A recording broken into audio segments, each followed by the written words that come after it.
And we are live. This is Dark Journalist. It's great to have everyone here. Wow, it's a huge crowd tonight for Saturday night. This is kind of special in a sense because it's a back-to-back episode, and that's how we end every 10 episodes with a kind of a 2-episode finale for the X series. And for this one, of course, I'm joined by the lovely Olivia. Hi, everybody. And Olivia's been already lining up the great second half of the show with questions and everything from all of our viewers here. And I'm sure she'll deal with a few gremlins. After all, there's a big kind of eclipse hanging over this evening, and a green moon, which is even more interesting than that blood moon they were talking about. So the green moon only lasts about 90 minutes from what I understand. But these are certainly rare times, and Mars is very close. So this is kind of a good time for a breakthrough show, and here we are. Tonight we're going to do something very special. I would say in the first part of episode 20 of the X series, which is what we're doing here, the X series, and part 1 was last night. Part 2 of part 20 is tonight, and the first half dealt with Rockefeller, his art collection, the invisible tech, and all of the kind of shenanigans around Rockefeller's death and the JFK involvement with the space program. This is a very important setup, but the flip side of that coin is the mystery school presence. And we have to understand the mystery schools in order to understand other things, like the deep state, for example. If you don't understand one, you don't understand the other. And when these things move, very often it's this kind of marionette dance where everything's linked. So if one thing moves, they all move. And it's kind of a crucial realization on our part, because when we get into the X Steganography, you can only go so far tracking it through government programs, as we've done in this program over 20 some odd weeks. You do get very far in understanding that government process of secrecy around these kind of super secret technologies. But as the deeper we got, of course, we certainly saw that there was a much heavier picture to deal with. And what we had was an entire legacy of using the X Steganography through the mystery school traditions, through persecuted traditions, through religious traditions, through traditions that went underground and came back, through traditions like the Rosicrucians, who came out and said, "We're here," and then went back underground. So this is a very interesting history, and we've really just touched the tip of the iceberg with it. We're going deeper, and after these finale tonight, we're going to do another 10 episodes on the X Steganography, and those we'll do for you later in August. But in any case, tonight we have the very special teaching of the fourth way through the figure of G.I. Gurdjieff, who's a real mystery school renegade. And the title for this one, Gurdjieff, the Enneagram, Ouspensky, and Mystery School Renegades. How could the mystery schools have renegades? They do, as a matter of fact. And some people who come on the scene can be experiments, excuse me, from the mystery schools, or they can actually be hanging out there and, doing things on their own, having broken away from the mystery schools. In Gurdjieff's case, I think it was a little bit of a mix with both of these. And Gurdjieff certainly comes in as one of the stranger characters in this whole thing, with an incredible teaching that is so different from the other mystery school traditions and the ones that went public, like Theosophy, like Anthroposophy. Doesn't rely on the masters of wisdom, ascended masters. It does speak of specific mystery schools that you take part in exercises and you develop a technique to evolve. And it does rely, in some sense, on, this inner development of humanity. So that much it has in common, but it's almost like the antidote or the opposite of Theosophy or Anthroposophy, where you have in Anthroposophy and Theosophy a real relying on a psychic tradition, reincarnation, Eastern methods, and now Gurdjieff called his fourth way teaching esoteric Christianity, but remember, Rudolf Steiner is also esoteric Christianity. And as I studied those deeper and deeper, they do come closer at a point. But definitely there's something in the fourth way that is dependent on work on oneself and has less dependence on the cosmology, let's say. So, like a good example of this is there were these great intellectuals that came. One of them was A.R. Orage, who's the man who coined the term New Age. And he had a magazine called The New Age there around the First World War. And a lot of his work is actually quite fascinating also. And he came with this group of intellectuals and included Aldous Huxley and some other people to the Priory. And this was a place where it was the Institute for the Harmonious Development of Man that Gurdjieff had created. And they showed up and they were looking forward to these meditation exercises and these lectures on cosmology. And he literally said, there's a huge kitchen that you're going to repaint. And this was the lesson that they got. And some of them split and some of them stayed around and painted. And the whole point behind the Gurdjieff work at that juncture was to say to these intellectuals who kept the principles up there in this lofty mental space that you're going to have to deal with this on a very physical level also, that you can't get away from the physical, but you can transmute the physical for these higher purposes. And the idea basically was that you have all these lazy built-in tendencies and habits physically, and they waste energy. And energy is required for evolution. So if people are given to, let's say, gossip or laziness or, daydreaming, things like that, it was wasting all this energy that they needed to evolve. So the first thing in the Gurdjieff system was to deliver a kind of shock to your outlet to get it working in a different fashion.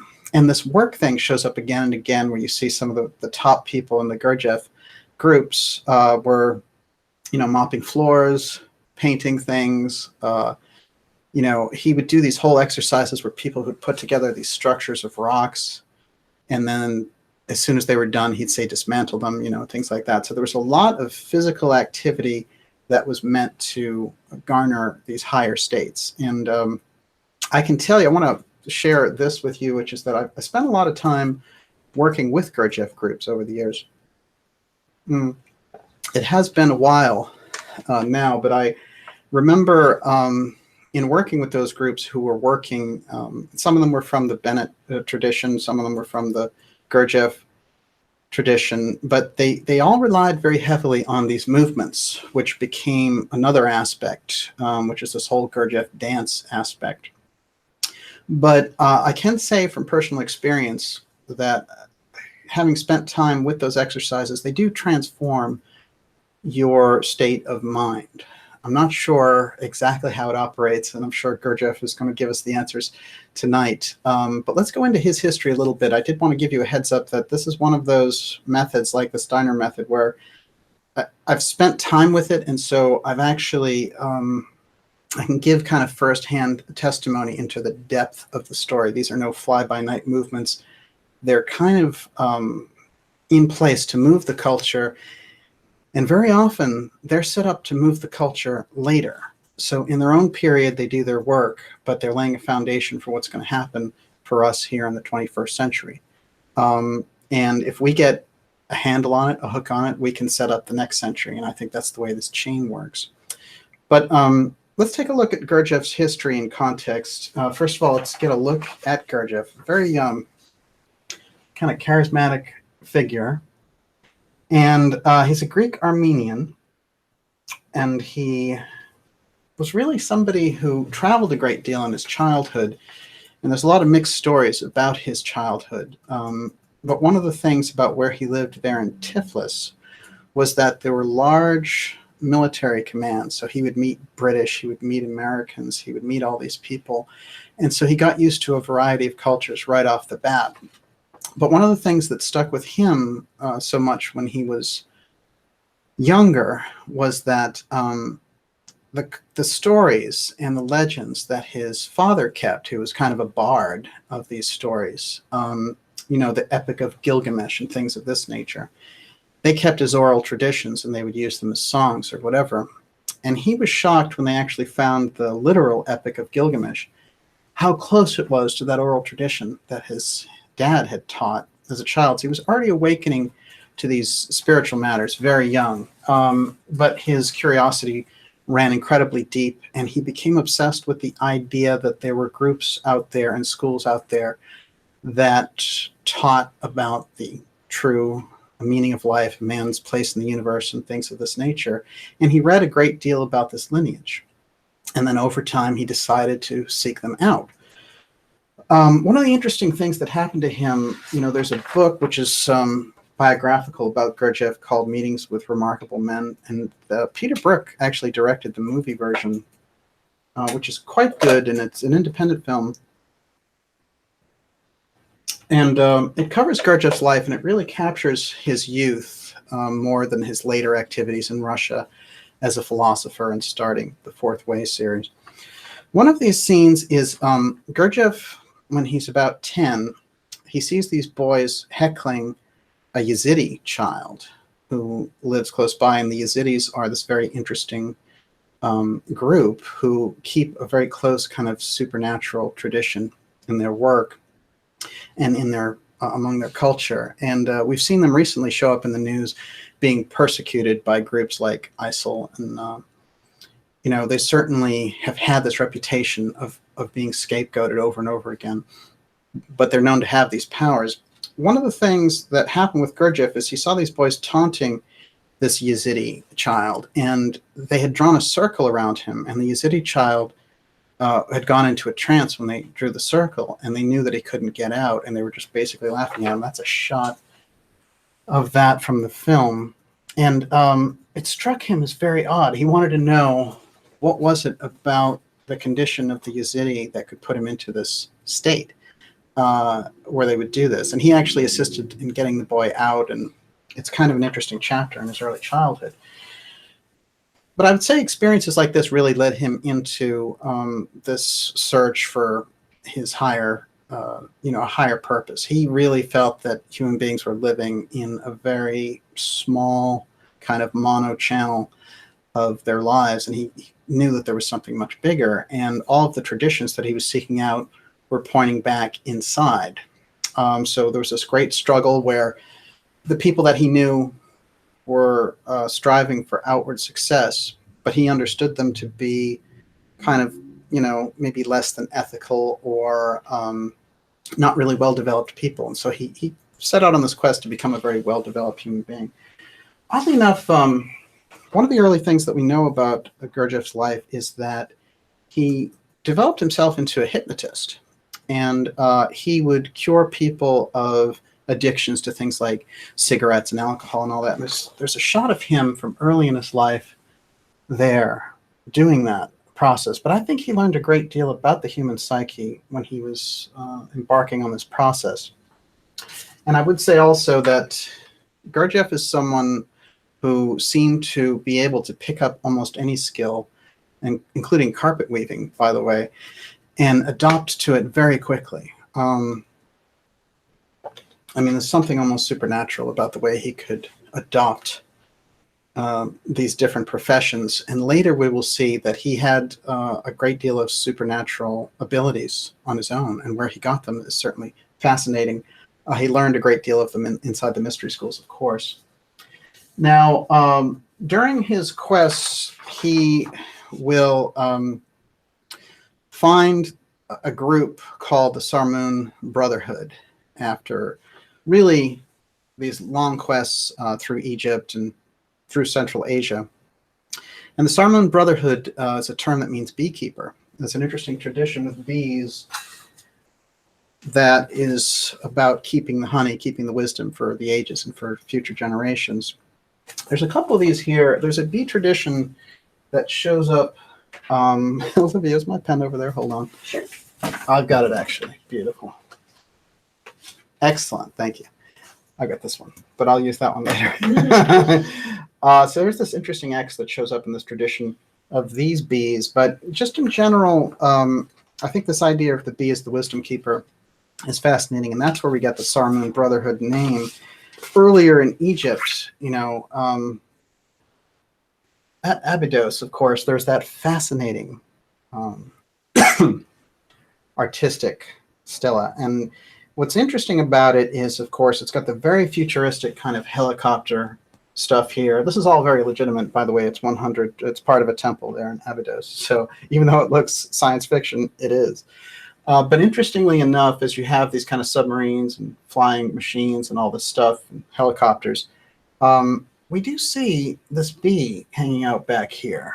And this is the wisdom that's kept. It's the high technology that's kept, and the honey that the bee makes and that gets preserved by these brotherhoods. So the Sarmoun Brotherhood is in this tradition of kind of keeping that higher development of man. There are also a number of these kind of bee deities. This is a bee goddess that comes out of the kind of Crete period. They show up very often with these X's in this development, and the X tie with the bees as the knowledge keepers, I think, is quite interesting. We're going to see more of that tonight. This is from Turkey. We can just see that the tradition of the bee and the understanding of it is quite fascinating. They show up, of course, in Virgil and a lot of this Roman poetry. This is one of those kind of fascinating shots. But the bees are understood and revered. And it's so interesting when we look at this period that we're in, where the bee colonies are collapsing, and you can't help but wonder at the kind of iconic joke of it all when you think about the wisdom that's collapsing in the culture along with it. So we're getting symbolism woven into everyday life, just how we like it. But yes, that is very disturbing. So during his time with the Sarmoun Brotherhood, he learns these different ways that human beings are meant to kind of utilize their abilities physically, mentally, psychically, and all the rest. And he spends a great deal of time there. And at a certain point, he leaves and he checks back in. And something happens that we don't quite understand, where he gets the idea that he needs to go out and share this teaching of the fourth way that he develops with the help of the Sarmoun Brotherhood, which is one of these mystery schools that we've been talking about on this show. But the Sarmoun is very interesting because it seems to me that their emphasis is all on knowing your physical body and how your mind interrelates with your physical body, and how it is all of this physical process of integrating the idea that you don't waste any energy physically and require it all for that mental development, which turns into a higher development of higher senses. This is something that there's a great emphasis on in the Gurdjieff work that you don't really find in the other traditions, I would say.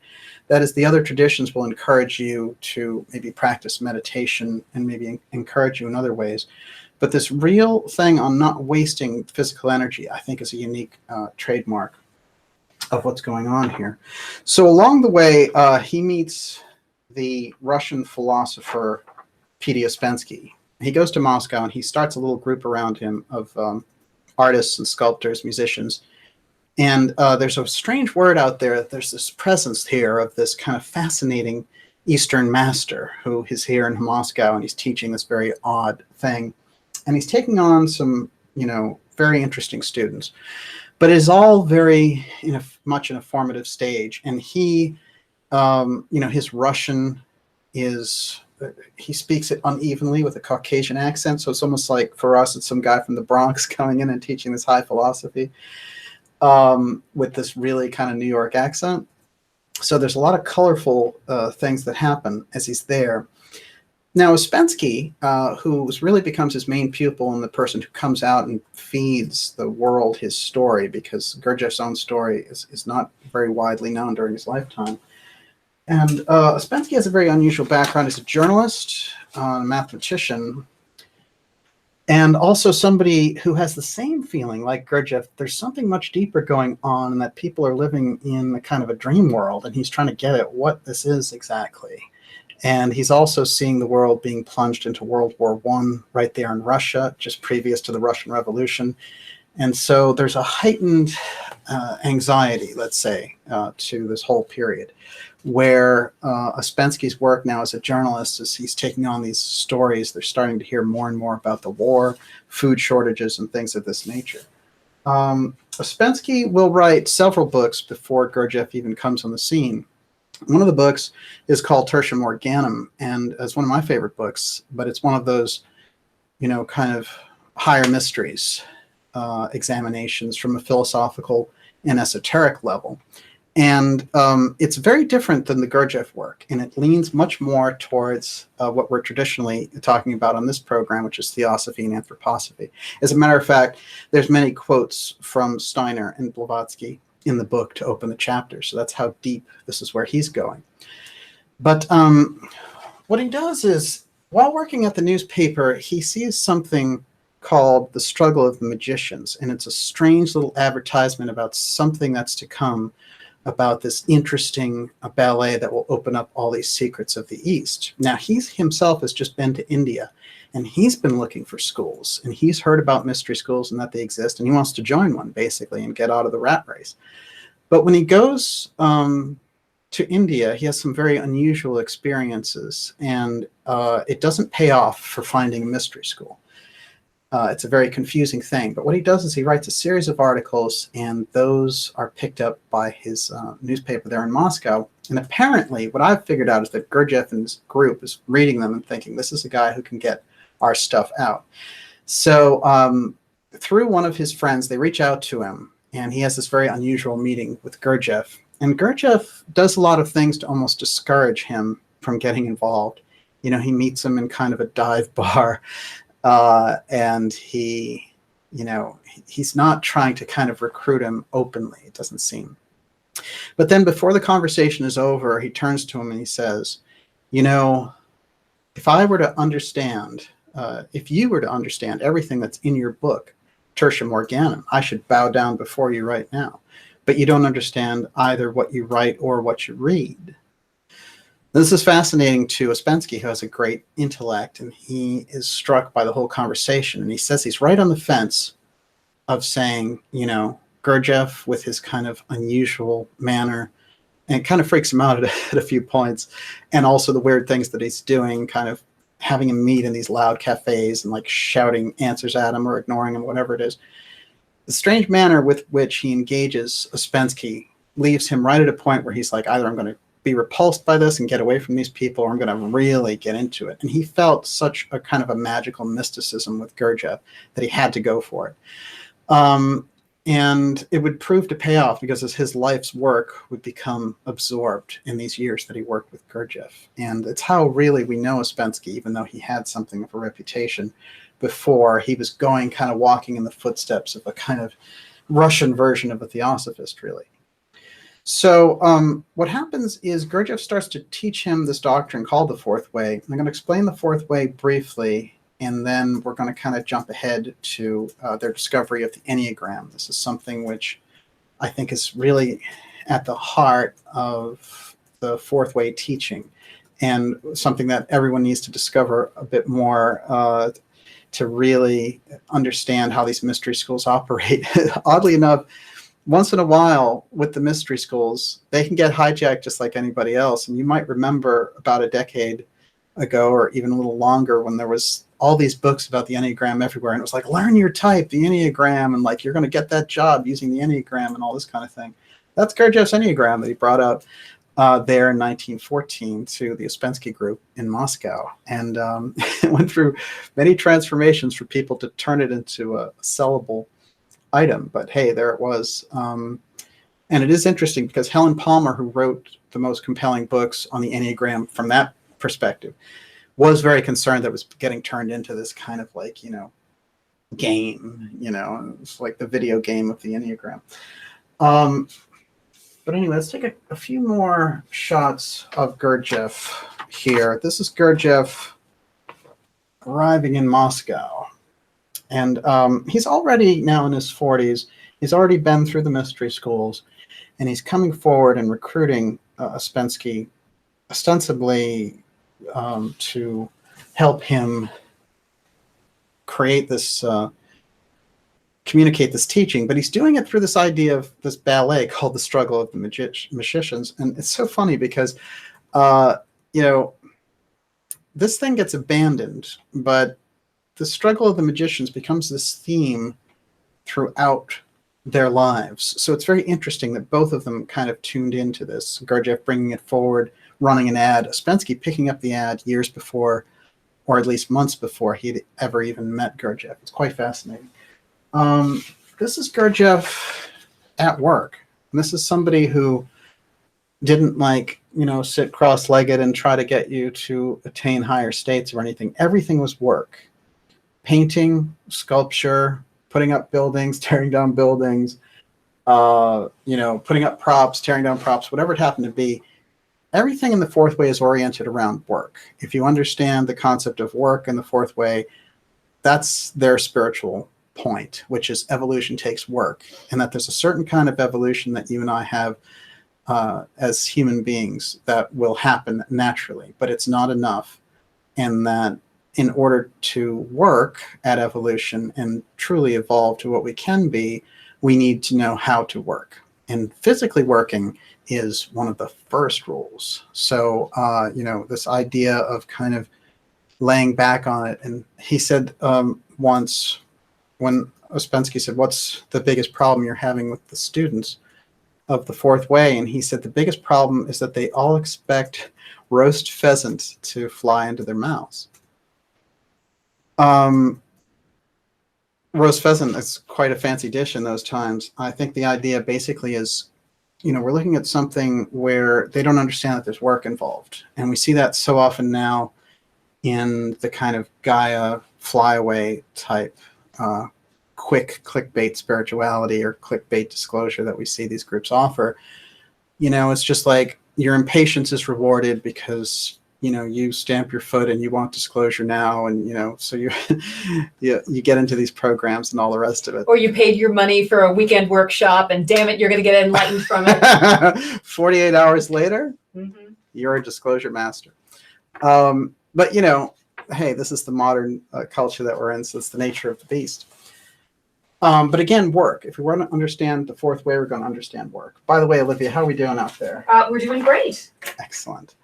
I am excited because it's great. It's a great crowd. It's a huge crowd. And I'm very excited because the Gurdjieff work, I would say, is one of the most unusual mystery schools, one of the unusual mystery school renegades, one of the most unusual movements that ever came up anywhere. And I think there are some aspects to it that are totally new, that even group like the Rosicrucians or some of these deeper groups never came forward so much publicly and did so much in public. So we're looking at a mystery school in action, and then maybe a kind of somebody breaking off and continuing the experiment on their own. So we're going to get into how that works too, because it gets messy also as he's doing this, but it's the great experiment of the Gurdjieff work. When Gurdjieff is first coming out, let me tell you, people are not getting it. Between the accent and how unusual the teaching is, it's not very rewarding. There's no ascended masters involved. And he's telling you have to work. I mean, it's not very pleasant. These are some of the early meetings here. And this was basically the idea of him coming out and doing these teachings. This does change, though, because as it turns out, Ouspensky becomes incredibly important in this process, because Ouspensky is a great speaker, and Ouspensky is, you know, he's been in that Russian intelligentsia world for so long. He knows a lot of the right people. He brings it all together. And he really helps launch the Gurdjieff work there in Moscow in that period. This is very interesting, though. I do want to point this out. This is an outing of Gurdjieff, and this is the only picture of Gurdjieff and Ouspensky together, ironically enough. But we get a little bit of the body language here. Back there, you've got Ouspensky, kind of like he's the journalist, he's hanging back. And look at, this is Gurdjieff in his resting pose, right? I mean, it's pretty hardcore. You know, this is a guy who has incredible poise and presence, I would say. Charisma. Yes, he has a ton of charisma. And Ouspensky is kind of like, you know, he's a shrinking violet back there, but he's taking it all in. and he is also quite the intellectual genius as we go. But a melancholic who loved cats, right? He was absolutely enamored by cats, and he felt like they were one of the few animals on the planet who were, he studied them and how that in the idea of his version of going back through the history, he felt that cats had an astral body like human beings did, but that made them separated from all the rest of the animals. So there's something very unusual about cats in his background. So again, the idea and the period that we're coming into that is so huge is Theosophy and Madame Blavatsky and Annie Besant and the Masters of Wisdom, the Mahatma letters, the Great White Brotherhood. And this is a shot of Blavatsky with those masters, and this is the incredible period that's going on. But what's happened is Theosophy's taken a left turn. There's a lot of court cases around Theosophy. There's a lot of hassle. Theosophy is trying to promote Krishnamurti as the next world teacher, and he's a Hindu boy who's only 14, and a lot of people see it as a marketing thing, but in truth, it seems like Besant and the leadership of Theosophy is really struggling and impatient with World War I coming up. They really want to change things, and so they're making mistakes. And so people are starting to look around, and what's happening is a lot of people lose faith in Theosophy, and they start imagining, or are they, that they're communicating with the Masters of Wisdom. So there's all these kind of mini Theosophies that are popping up all over the place and making it very, very difficult. So the Gurdjieff work comes into this vacuum, and it says, no, away with your fantasy life. You have to learn to evolve through a system, and you need to kind of apply yourself physically, and you're going to kind of do this from a totally different point of view. You're going to shut off the daydreaming, and you're going to be inspired by your inner life. And so this is a whole different reaction to Theosophy. You have to really think of it as the polar opposite to get the feel of what it is. It's almost like if Buddhism came along and it was, this really almost mellow thing about non-attachment and meditation and all the rest of it. And then this other thing comes just storming out of the blue and says, you're going to learn, that it's not about sitting passively back. You have to be super engaged, and you're going to have to go very far, or you're not going to go very far. The fourth way, the name the fourth way, comes from the fact that it is, there are 4 ways basically to evolve in the system that Gurdjieff has figured out over time.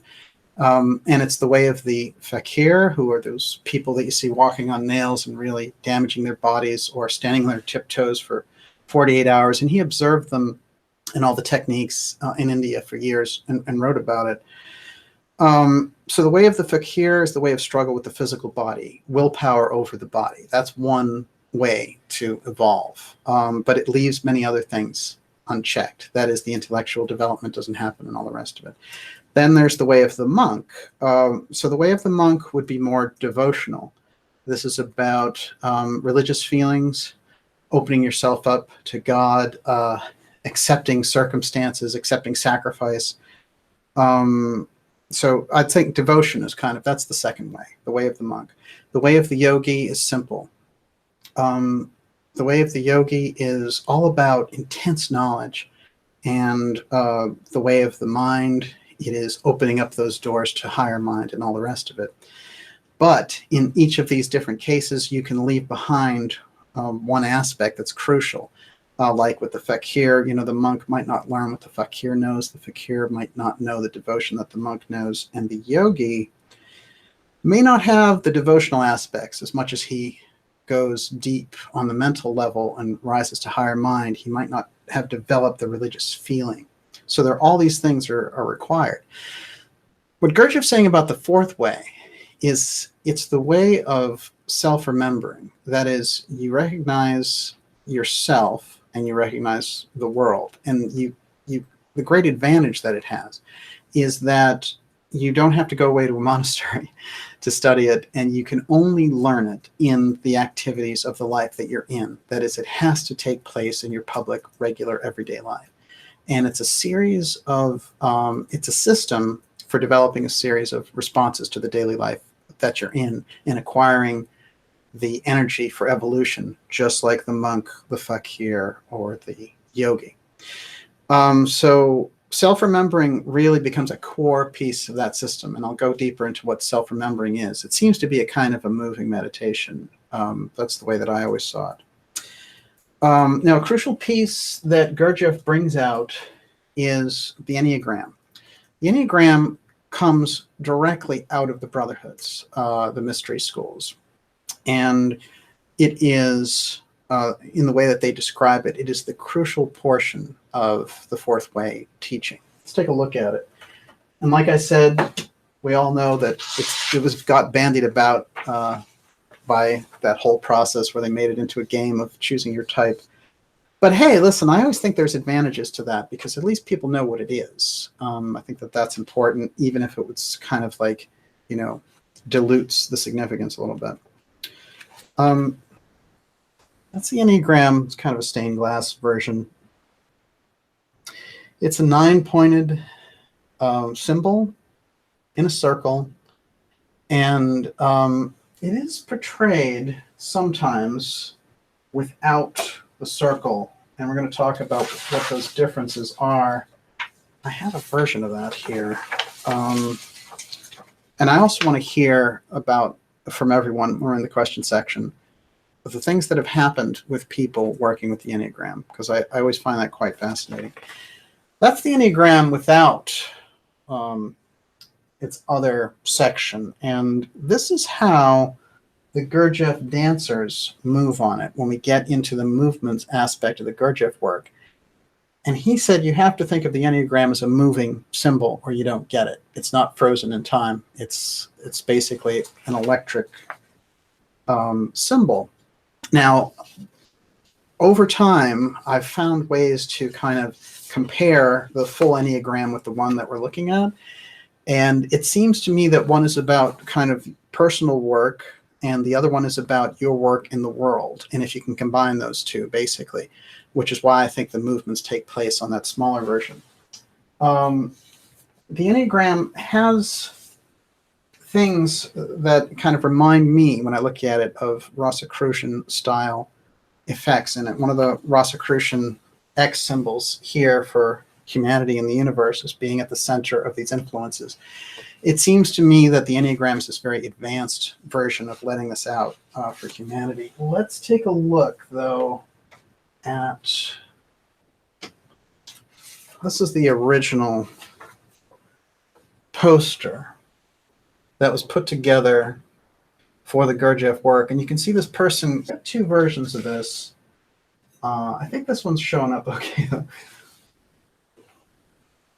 Over here, we have a lion and a lamb, and you have the character in the middle. And the character in the middle is learning how to balance the lion and the lamb within themselves. But they're in a version of the Enneagram, but as you can see, it's not the full 9-point Enneagram. So I think this is where the personal side comes in. And you can see that, looking at it, they've got an angel here on one side and the devil there on the other side. And the language basically says, know yourself, understand yourself to be. And down here is a picture of Gurdjieff, interestingly enough. But this original poster, I think, says quite a lot about what they were trying to accomplish in terms of the symbolism they were using for getting it across. But right in the heart of it was that outline of the Enneagram.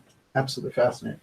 So I want to go to Gurdjieff's quote on In Search of the Miraculous, which is Ouspensky's account of his life working with Gurdjieff before they split. And it's something that Ouspensky didn't publish for profit through his whole life, and only when he died was it published, which is fascinating because it was 2 years before Gurdjieff died. That's when everybody got to know what the system was all about. Before that, forget it. There was very scant information about Gurdjieff except for his own book, Meetings with Remarkable Men, and later Beelzebub's Tales to his grandson, which is very, very unusual. I mean, this is very, very strange literature. Let's go to where Gurdjieff describes what the Enneagram is. And again, you're watching Dark Journalist. I want to recommend that everyone go to darkjournalist.com right now, just before I go to read this. Sign up for the newsletter. That keeps us in touch. It's a free newsletter, and it's very important as a pipeline back and forth. After you sign up for the newsletter, a quick confirmation email comes in and you're sent. Basically, we'll send you an email about once a week letting you know what shows are coming up. And for August, let me tell you, you're going to want to know because we have some amazing stuff coming. Okay, and checking in with Olivia. Oh, by the way, Olivia, do you see this over here? I'm pointing to it. This? Yeah, it's going to be very important. It's something. Did this just happen? It did. Okay. It's something, but remember, during the questions, we're going to get into that. Okay. There's a very interesting Trump-X connection that came up great. today, and I want everyone to be on board with that. So I didn't want to forget it. So thank you, because let me tell you, if you want a human memory system, Olivia's it. Okay, so this is Gurdjieff speaking about the Enneagram. Let's take a quick look at it again. There it is. 9 points with the individual somewhere in the middle. Quote, Gurdjieff now, the Enneagram is perpetual motion, the same perpetual motion that men have sought since the remotest antiquity and could never find. And it is clear why they could not find perpetual motion. They sought outside themselves that which was within them, and they attempted to construct perpetual motion as a machine is constructed, whereas real perpetual motion is part of another perpetual motion and cannot be created apart from it. The Enneagram is a schematic diagram of perpetual motion, that is, of a machine of eternal movement. But of course, it's necessary to know how to read this diagram. The understanding of this symbol and the ability to make use of it give man very great powers. It is perpetual motion, and it is also the philosopher's stone of the alchemists. Think about that. He's saying it's the philosopher's stone, which is the ultimate quest of the alchemists through centuries. Another quote here from Gurdjieff. The knowledge of the Enneagram has for a very long time been preserved in secret, and if it now is, so to speak, made available to all, it is only in an incomplete and theoretical form of which nobody could make any practical use of it without instruction from someone who knows. In order to understand the Enneagram, it must be thought of as in motion, as moving. A motionless Enneagram is a dead symbol. The living symbol is in motion. All right, so he's telling us that this Enneagram comes from the mystery schools, and that it's been kept in secret for a long time, and that it's made available, but you can't really use it because you'd need to go to somebody who knew how to use it and could tell you how to use it. And that it's related to perpetual motion, and that very often in seeking perpetual motion and things like the inventions of the period of the time and the motors and the different things, and some of the things that we look at now with like nanotechnology, for example, that they're ignoring a principle, which is that there's something else that's already in perpetual motion and that you have to kind of plug into it. This is very important when we consider all the things that we've learned in studying the X Steganography about apotheum and about the effects that are created around it. So keep that in mind as we go along here. I want to touch briefly on the system itself that Gurdjieff taught, because I spent a good deal of time observing different factors that were involved with the system. But the idea basically is that it's the know thyself thing. But he referred over and over again to the human body as a machine and how you need to learn your machine, every single part of it. And that the problem was, and I'm sure he was using metaphors left and right that are very appropriate now with transhumanism, that humanity as a machine is an out of control sleeping machine. And the point is to wake up that machine and to let it know about all of its different parts. But that as a sleeping machine, many other sleeping machines will come together and battle and do all these things in their sleep and blow each other up and all the rest of it. So this very interesting metaphor about machines is kind of fascinating. And it seems to me that this experiment of the mystery schools coming out during World War I and talking about how humanity is a machine and that we need to kind of awaken to fix the machine, basically, is crucial, because it's something that's so vital when people are dealing with all these machines and being blown up by all these machines, to get that whole machine mentality on something else. So his basic thrust there is that we're living in a kind of sleep, and that each one of us has lowered our consciousness level. He doesn't refer to things as consciousness very often, but awareness, self-remembering, things of this nature. But he talks about these different centers that we have. And the way that he describes them, I'll do it in brief here, because in the beginning, they're simple versions, and then they expand. But one of the centers that really caught me, the emotional center and the intellectual center are pretty easy to understand. But the moving center I thought was fascinating. The moving center works differently and is taught. You know how sometimes you see someone, for example, and they can really like chop onions incredibly well. Or they just seem to have this skill where, there's something almost supernatural about their abilities to do a particular physical thing.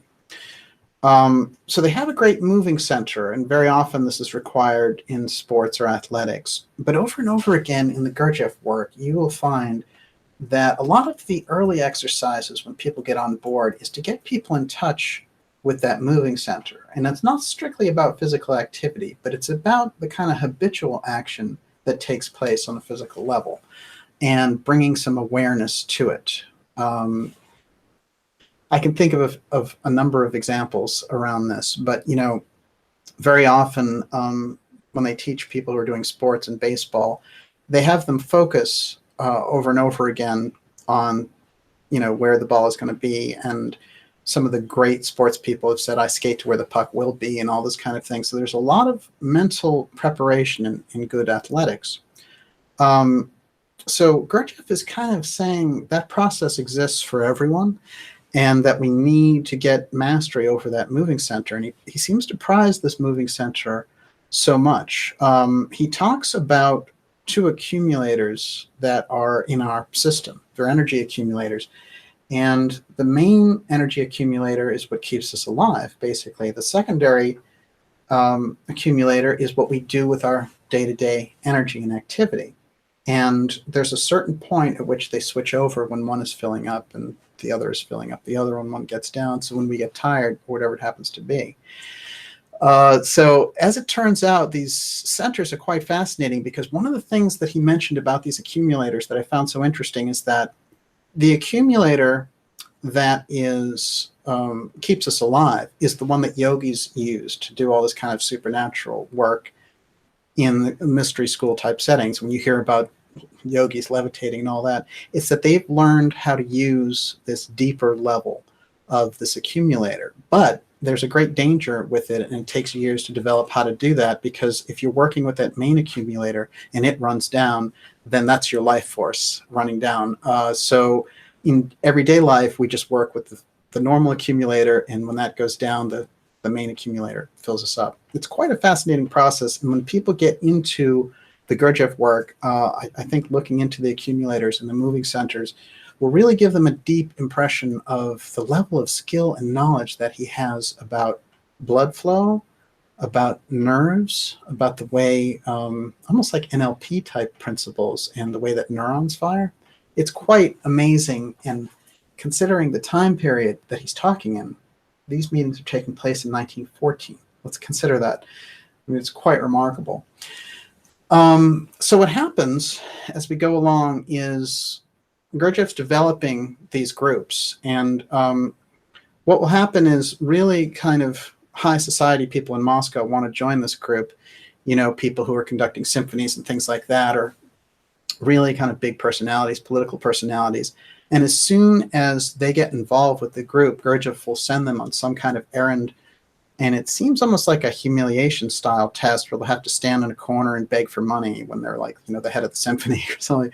And they're so afraid that someone will see them, But there's a number of these incidents that tell me that Gurdjieff is engaging in a kind of a shock principle. And the shock principle is to bring them down and out of what they've identified with. And the strong identity that they have with the kind of fame or the position that they have. On the other side, he talks about the Wheel of Eyes being the main problem with humanity in general. And the Wheel of Eyes, in short, works something like this. Of course, I recommend that you read In Search of the Miraculous to get a kind of a fuller version of this. And also Meetings with Remarkable Men. They're both the perfect books for the Gurdjieff and Ouspensky work. There are other books and there are other authors, and I'll mention a few of those, but really the core work for the Gurdjieff work is In Search of the Miraculous and Meetings with Remarkable Men, in my opinion. It's all there. But let's get into this Wheel of Eyes. So basically, he's saying that the main problem that he's learned through the mystery schools in looking at humanity is that we have different series of personalities living within us, a wheel of eyes, as he calls it. And each situation randomly calls up a different eye. And that person gets in there, makes a mess, and or does something, and then the other eye has to take over and deal with it and may not even remember the person who came in and did this in the first place. Now, we've seen this over and over again when people say, I don't know what made me do that, or I don't know who I was, or whatever it happened to be. And one of the tests that they did in the Gurdjieff groups, the early groups, was to give the different eyes names so that when you were upset, you know, that person would have a certain name, like you'd call the upset person, like Paul, for example. Or if you were, you know, particularly in a mood to spend money or something like that, that person would get a different name. And by identifying these different aspects in the kind of situation that humanity was in, he said, the problem is that each of these eyes is kind of king for a day. They take over your entire body. They take over your mind temporarily. So, you know, we think about things on a split personality level. You think about Sybil or something like that. And, you know, how she had reals. We've heard about DID and things like that, where we get into actual personalities taking over. Well, he's saying that there's basically a process like this. It's more subtle than that. But this is the major problem, that there's no unity in the person, and that the unity is spread out among various different eyes. And I know Olivia and I were joking about this because Olivia, you know. Well, I am a moody Cancer, and so I'm very self-aware, and I can actually feel the shift of the eyes, sometimes out of nowhere for no particular reason. Oh, absolutely. Absolutely. And the more that people observe this, we see that, oh my God, everybody's doing this on a nonstop basis. The problem, according to Gurdjieff, is that each one of this kind of disunity that's going on creates that sleep function with the machine out of control and wastes a lot of energy that should be used for evolving, you know, in so many different ways. And the spiritual evolution to take place, the Gurdjieff system says basically you need a lot of energy to do it. And that if you are there exhibiting all these different tendencies and disunity, and, you know, he mentions a number of different things like unnecessary talking. You know, how many times we heard about this? By the way, I love a good conversation. But I think that he's talking about this kind of, you know, just think about like how the mainstream media is such a waste of time and talk, you know, and they're not really saying anything that's useful. And it doesn't need to be 24/7. You can get all that in like one blurb in an hour. So there's so many of these things that are set up to waste energy. And this is a kind of a crucial aspect in the Gurdjieff work. As we go deeper, you know, what was happening basically was that Ouspensky was developing this intelligentsia around Gurdjieff, and Gurdjieff was kind of offending them a little bit at a time. But the work itself was incredible, and it was like nothing else anyone had ever seen, and anyone who was in his presence felt kind of mesmerized in a sense. There was no question that he came from these schools, but he was always very quiet about what these mystery schools were. And even in Meetings with Remarkable Men, a lot of people felt it's allegorical, and it may very well be, because there are things in that book, for example, Prince Lubavetsky, and it turned out that the word Lubavetsky meant love of knowledge. So was he using these names to correlate different characters in that story? So is it quite an autobiographical story, or is he telling us the long and the short of it? Because he was under pretty strict guidance not to reveal where the teachings came from, which is why, people who've studied it, like J.G. Bennett, figured out, well, we know that he studied with Sufis, and we know that he studied with the Naqshbandi Sufis, and we know he studied some Buddhism, and we know he studied deep, deep, deep in the religious traditions of the Christian church. So he kind of was borrowing and working with serious mystery school groups, which is why the work that he came forward with is so unusual. But again, the fact that he turns up during World War I tells me that he is sent there by these mystery schools, because the mystery schools, as we've learned, had this decision to make earlier in 1840, and they had to look out over the situation and say, we need to let information out because scientific materialism is stifling human development and spiritual development, and it's going to get worse. So the fact that they had made this decision to come forward, I think Gurdjieff is a very strong and probably the most, kind of the third major impulse. I would say that Theosophy and Anthroposophy being the two major impulses that stream that work. Certain individuals, like the Edgar Cayce work, set up the Western esoteric tradition further. That is, there's Christianity, but there's also reincarnation. There's that blending of the powerful Eastern concepts with the Western concepts. When we get to Gurdjieff, we're getting to their last major foundational piece, in my opinion. People have often asked me, what about some of these other things that came later, like Elizabeth Clare Prophet or Alice Bailey? And I don't mean to put them down, but they don't have the impact or the reach that we can see in Theosophy when it starts, Anthroposophy when it starts, or the Fourth Way groups.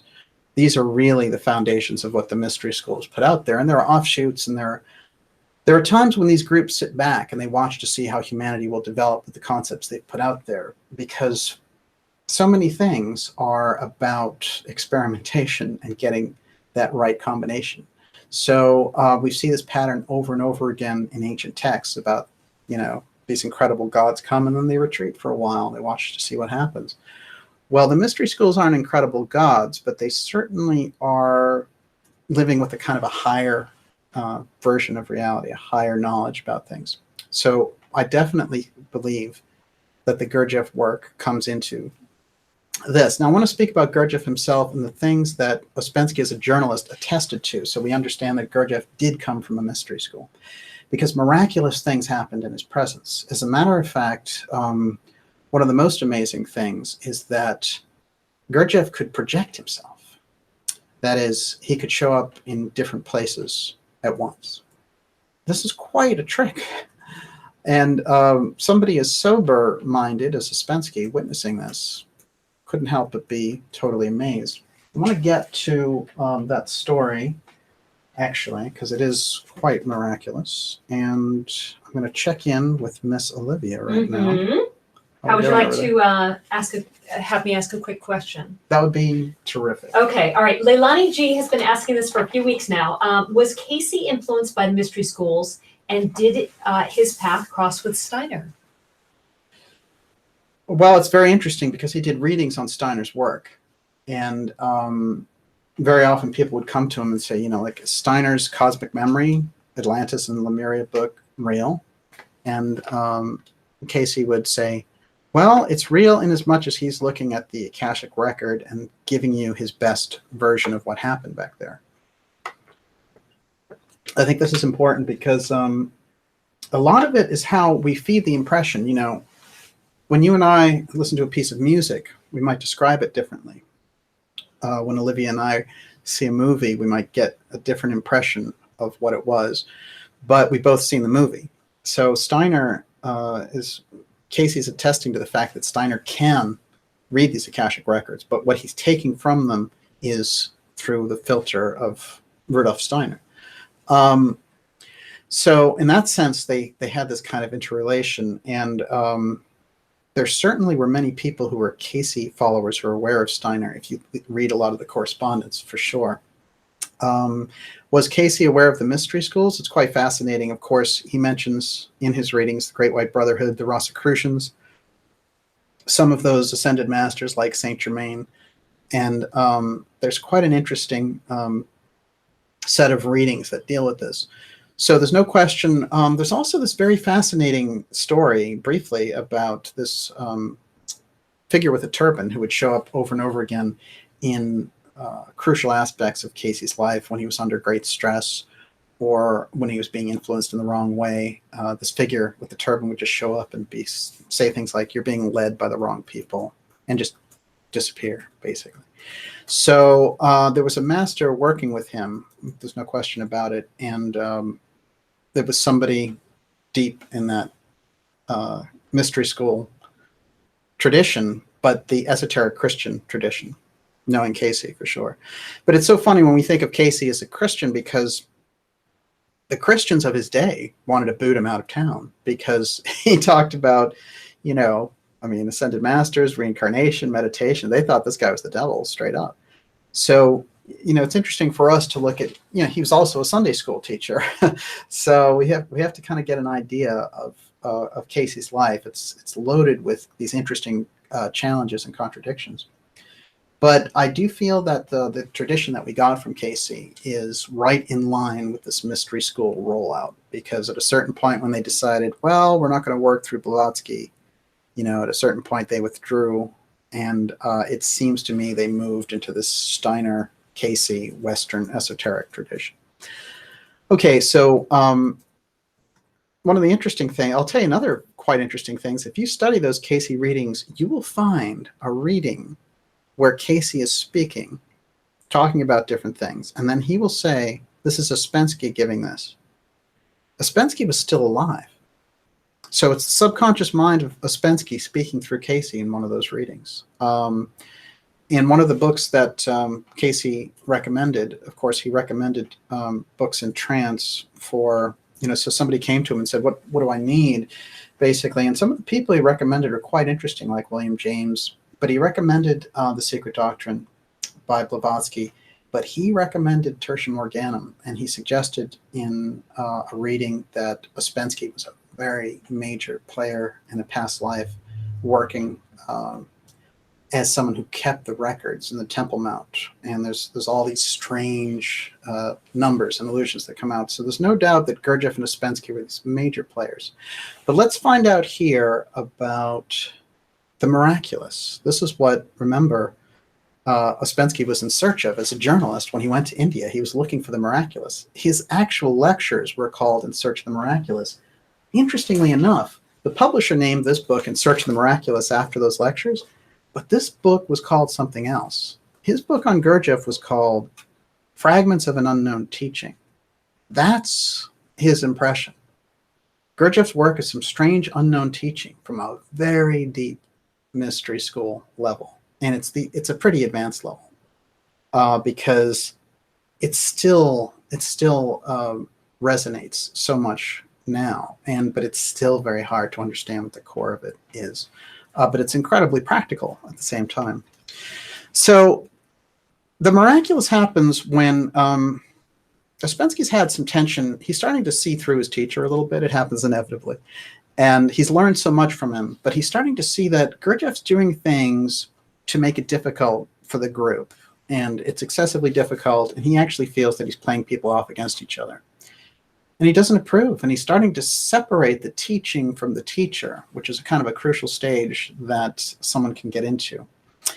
But during this time, he has this kind of encounter with Gurdjieff, which is quite remarkable. And I have to say that Ouspensky, through his whole life, we understand that he's so honest and he's so earnest looking for the truth. But this story, I think we can take lock, stock, and barrel. It's just absolutely true. So I'm going to read it here. He basically, so he calls in one of Ouspensky's friends who, Ouspensky is sort of vouching for and saying, well, this guy really wants the truth and all the rest of it.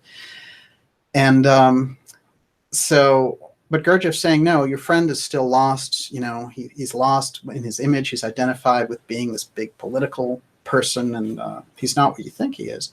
So he invites him in basically to dinner, and he kind of makes a fool out of the friend because the friend goes off about these things. And the friend is obviously lying to pump up his ego or whatever. But Ouspensky felt that Gurdjieff had essentially been insensitive in the matter, and he was starting to see through him. So there's a lot of tension going on there. So during this one weekend, he goes to Gurdjieff, and Gurdjieff is having him work on a very intense level. And he is experiencing a higher state of mind. And Gurdjieff is very aware of what he's laid on him. But Gurdjieff decides to deal with the tension between them in a very interesting way. And this is it, right out of In Search of the Miraculous. And again, you're watching A Dark Journalist. I want to recommend now that you go and sign up for our newsletter at darkjournalist.com. It's a free newsletter, and it is something important for us to get into. Also, if you're asking questions, Olivia is handling the questions for later. And we're going to do in the second half of the show, get into your questions about Gurdjieff, about the X Steganography. Let's stay on topic as much as possible tonight and ask the questions all in caps. Does that sound about right? Yes, please, all in caps. Okay. So finally, he gets into this very strange state, and he says, this went on for 1 or 2 hours. Finally, at the moment of what felt like the climax of contradictions and inner turmoil, there flashed through my mind a thought, following which I very quickly came to a clear and right understanding of all that Gurdjieff had said and of my own position. I saw that Gurdjieff was right, speaking about his friend there, and that what I had considered to be firm and reliable in myself and in reality did not exist. But I had found something else. I knew that he would not believe me and that he would laugh at me if I showed him this other thing. But for myself, it was indubitable. And what happened later showed that I was right. For a long time, I sat and smoked in some kind of glade. When I returned to the house, it was already dark on the small veranda. So he's gone to visit Gurdjieff, and he's there with a few people. Thinking that everyone had gone to bed, I went to my own room and went to bed myself. As a matter of fact, Gurdjieff and the others were still at that time having supper on the large veranda. A little while after I'd gone to bed, a strange excitement began in me. My pulse began to beat forcibly. And I again heard Gurdjieff's voice in my chest. Now, Gurdjieff is on the other side of the house, but he's speaking through his chest. This is the kind of deep master technique that he's learned in the mystery school, but it gets deeper. So I heard Gurdjieff's voice in my chest. On this occasion, I not only heard, but I replied mentally, and Gurdjieff heard me and answered me. Remember, Ouspensky is a journalist. This is his best account. There was something very strange in this conversation. I tried to find something that would confirm it as a fact, but could find nothing. And after all, it could have been imagination or a waking dream. Because although I tried to ask Gurdjieff something of a concrete nature that would left no doubt the conversation and his participation in it, I could not invent anything weighty enough. And certain questions I asked him in which he answered, I could have asked and answered myself. I even had the impression that he avoided concrete answers, which later might serve as proof. To 1 or 2 of my questions, he intentionally gave indefinite answers. Okay, that's very Gurdjieff style.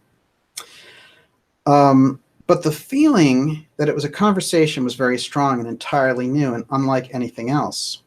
After one long pause, Gurdjieff asked me something that at once put me all on alert and then stopped, as if waiting for an answer.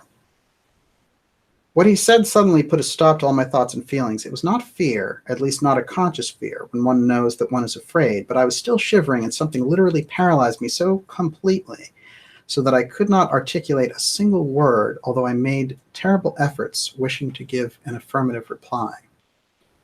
I felt that Gurdjieff was waiting and that he would not wait long.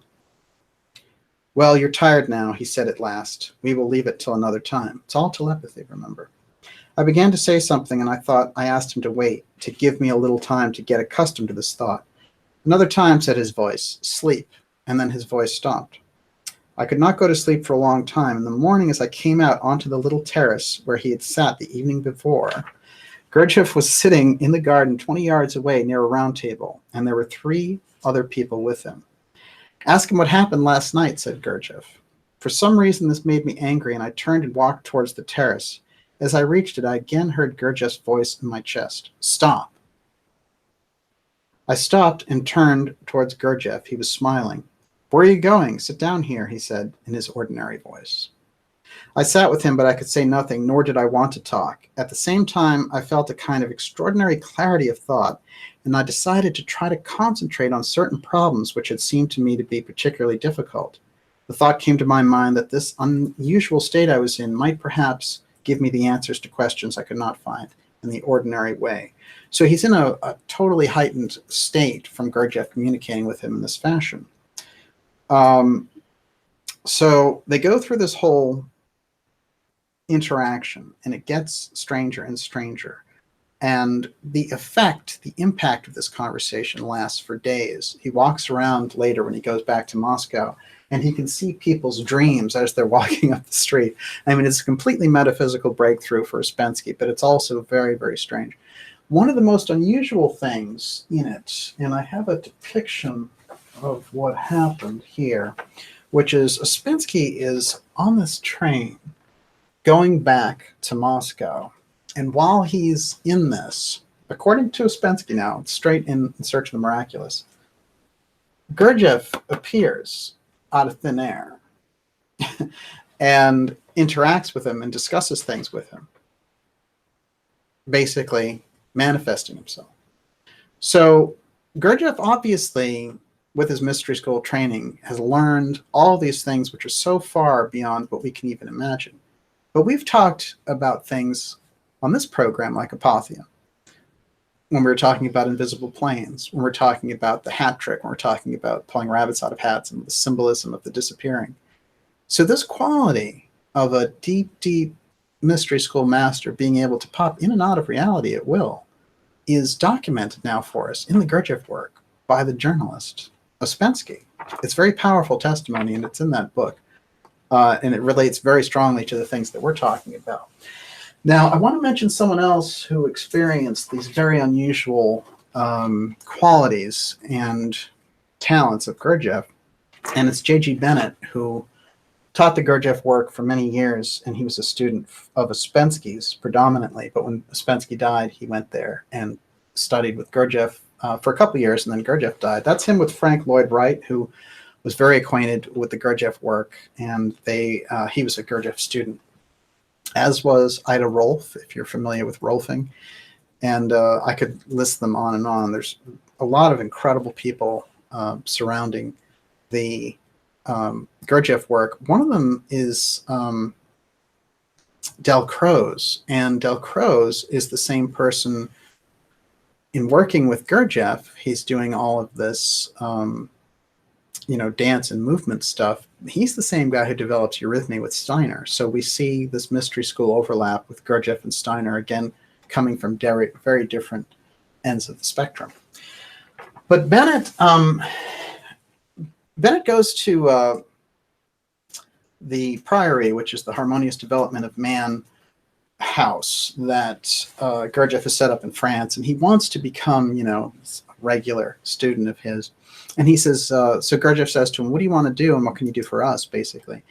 And he says, I want to learn how to astral travel, leave my body, out of body, and I've heard so many things about it. One thing I should say, and want to point out, because Bennett is an extraordinary character, and so many of the interesting groups that still exist that study the Gurdjieff work come out of the fact that Bennett kept the tradition on and really took all of his Gurdjieff teaching. But interestingly enough, before I get into what happened to him, Bennett here in the 1920s is sent to spy on Gurdjieff because of his dealings with the prince in Turkey. And this is how he learns who he is, because people are very concerned on the British side about this guy interacting with this Turkish prince. So they send Bennett off to study him. Bennett, instead of spying on him, gets fascinated with the things that he's doing. That's how he gets into the Gurdjieff work. It's quite interesting. So Gurdjieff says, okay, look, I'll teach you tonight how to astral travel and how to have an out-of-body experience. But basically, you have to promise me not to get obsessed with these kinds of little things and to go deep and to work on yourself and like to commit the time and be here and all the rest of it. And Bennett says, it's great. I'm all ready for it. So he teaches them this exercise. Doesn't say what the exercise is, but in any case, he's sitting there in a chair and he lifts up out of his body. This is Bennett now, in his own description in a book called Witness, which is a wonderful book. And so he leaves his body and he's in the corner and he's looking down at his own body and he's like, oh my God, I'm astral traveling. I'm out of body.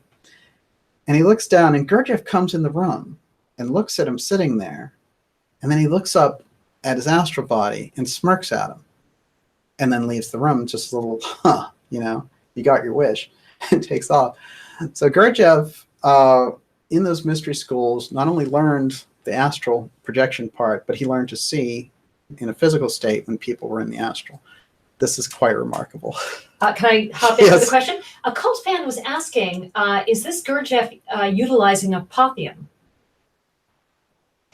Well, there's no question that the invisibility aspect of being able to play with matter on that level is what Apotheum is, an aspect of the Apotheum effect, because that whole thing about invisibility, it's one of the big problems that we have, when we talk about the UFO file and the incredible things that happen with people when they go through those experiences and missing time and all the rest of it. The mystery schools, one of the things that they know is they understand the principles that elude us on an everyday level.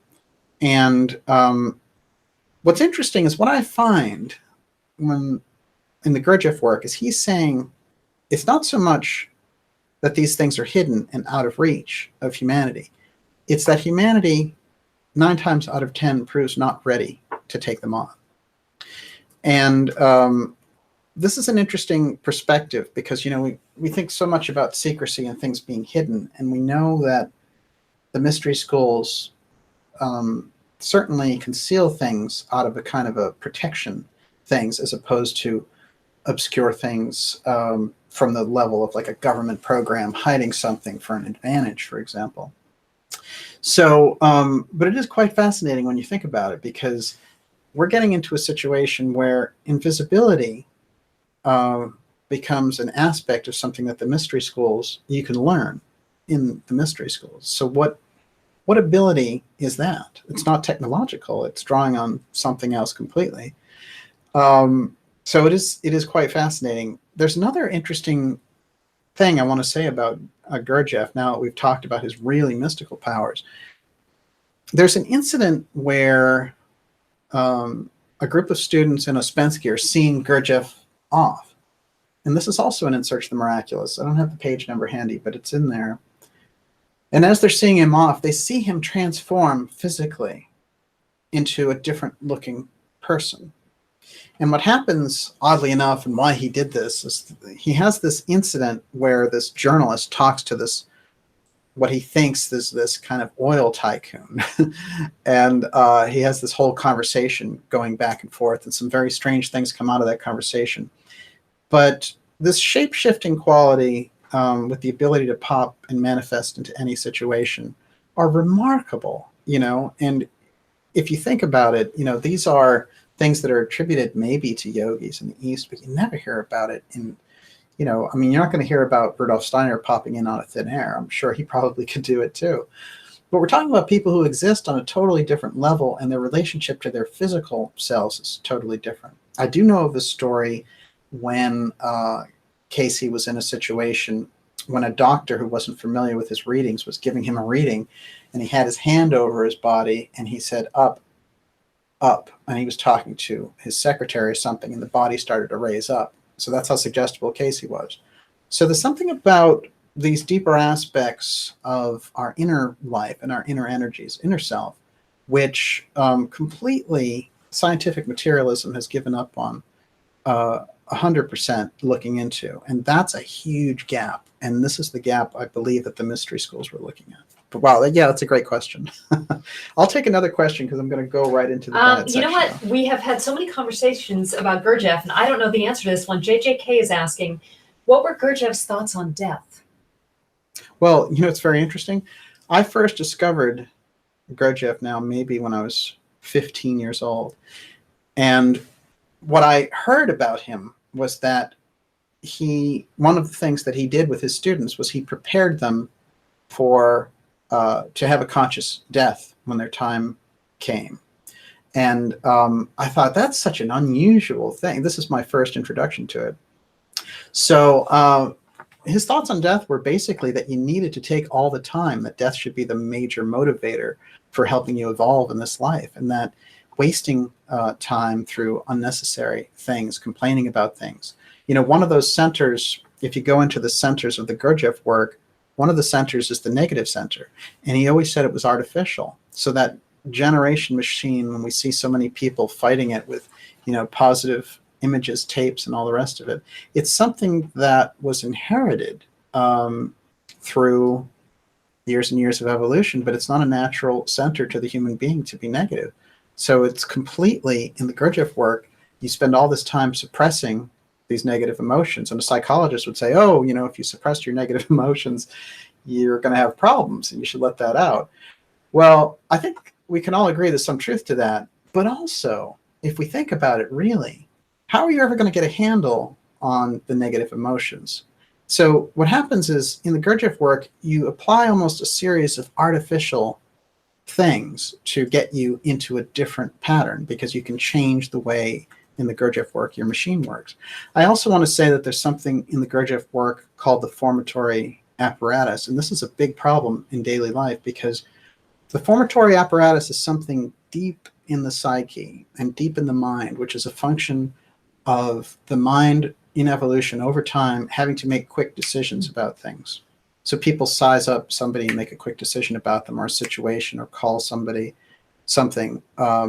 And that quick decision-making process is a kind of a leftover of a wrong trail of evolution, and it's kind of hijacked the intellectual center. So we have these people not thinking very deeply about things, especially in the era of the smartphone and all the rest of it. They're just ingesting all this stuff, and there's this very kind of shallow process going on in their intellectual assessment. And so the work around formatory apparatus, I think, is very promising, very interesting. Okay, what do you got? Kay Tower said something really fascinating here. While traveling on a train in 1915, a journalist asked Gurdjieff what business he and his followers were in. He replied that they were in the solar energy business. And is that the conversation where he says, we always make a profit? And later, Ouspensky would pull that quote out and say, oh, he was talking about the mystery schools. And, this guy is thinking, oh, this guy, he's this kind of oil tycoon or whatever, and he's talking about making a profit off World War I. But no, it's the mystery schools that always make a profit, because whether mankind is going through this incredible, expanse and Arthurian style period, or if it's going through World War I, they're still working in the heart of humanity. So they're always making a profit in that sense. Absolutely fascinating. That's a great one. I'm going to flash forward to basically what happens after those strange events with Ouspensky as he splits off from Gurdjieff, saying, I could not bring myself to work with him anymore. A lot of people have speculated about why.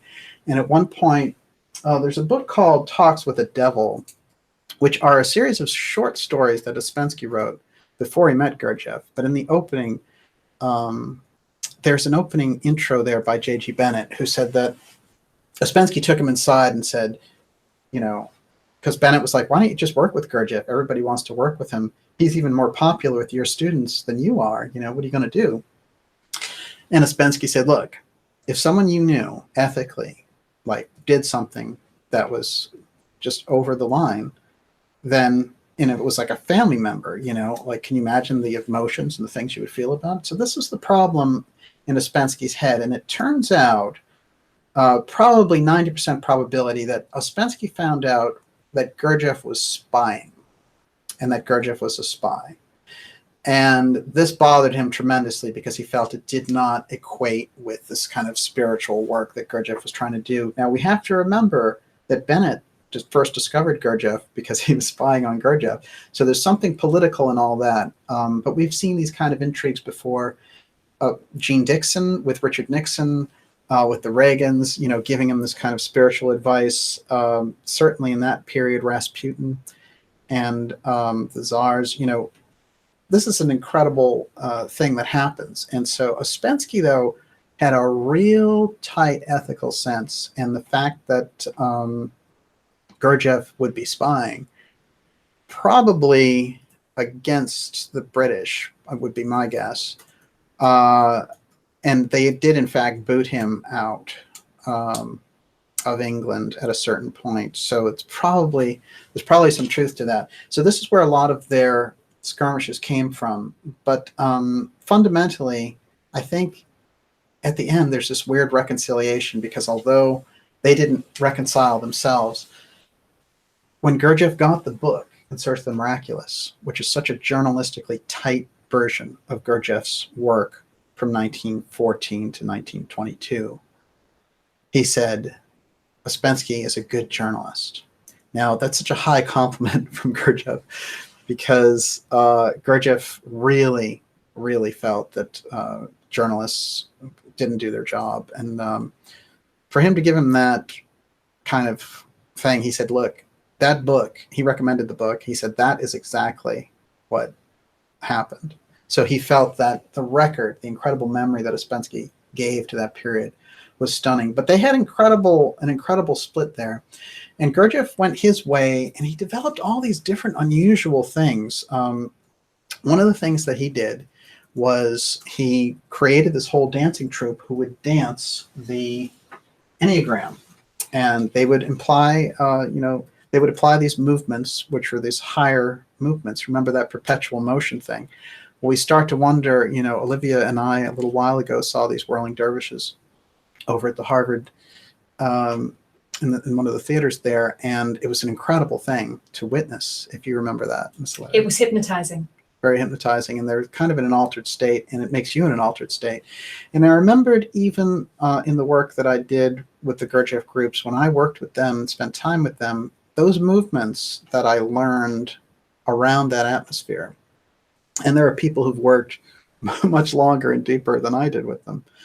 But they had this quality of transforming your frame of mind. So that tells us about that mind-body connection again. This is a picture of those groups in action. And we will see them here in one of these photos, also dancing the Enneagram. Let's take a look at that before we move on. This is Gurdjieff directing them here. And now he learned these dances in the mystery schools, and the dances were for that higher state, if you learned the dance properly. But also he said something else quite fascinating, which is that the dances are books. So remember that oral tradition of the Epic of Gilgamesh that we talked about earlier?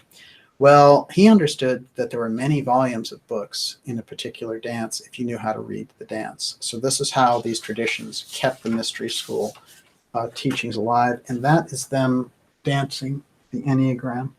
Remember, he said it's a moving symbol.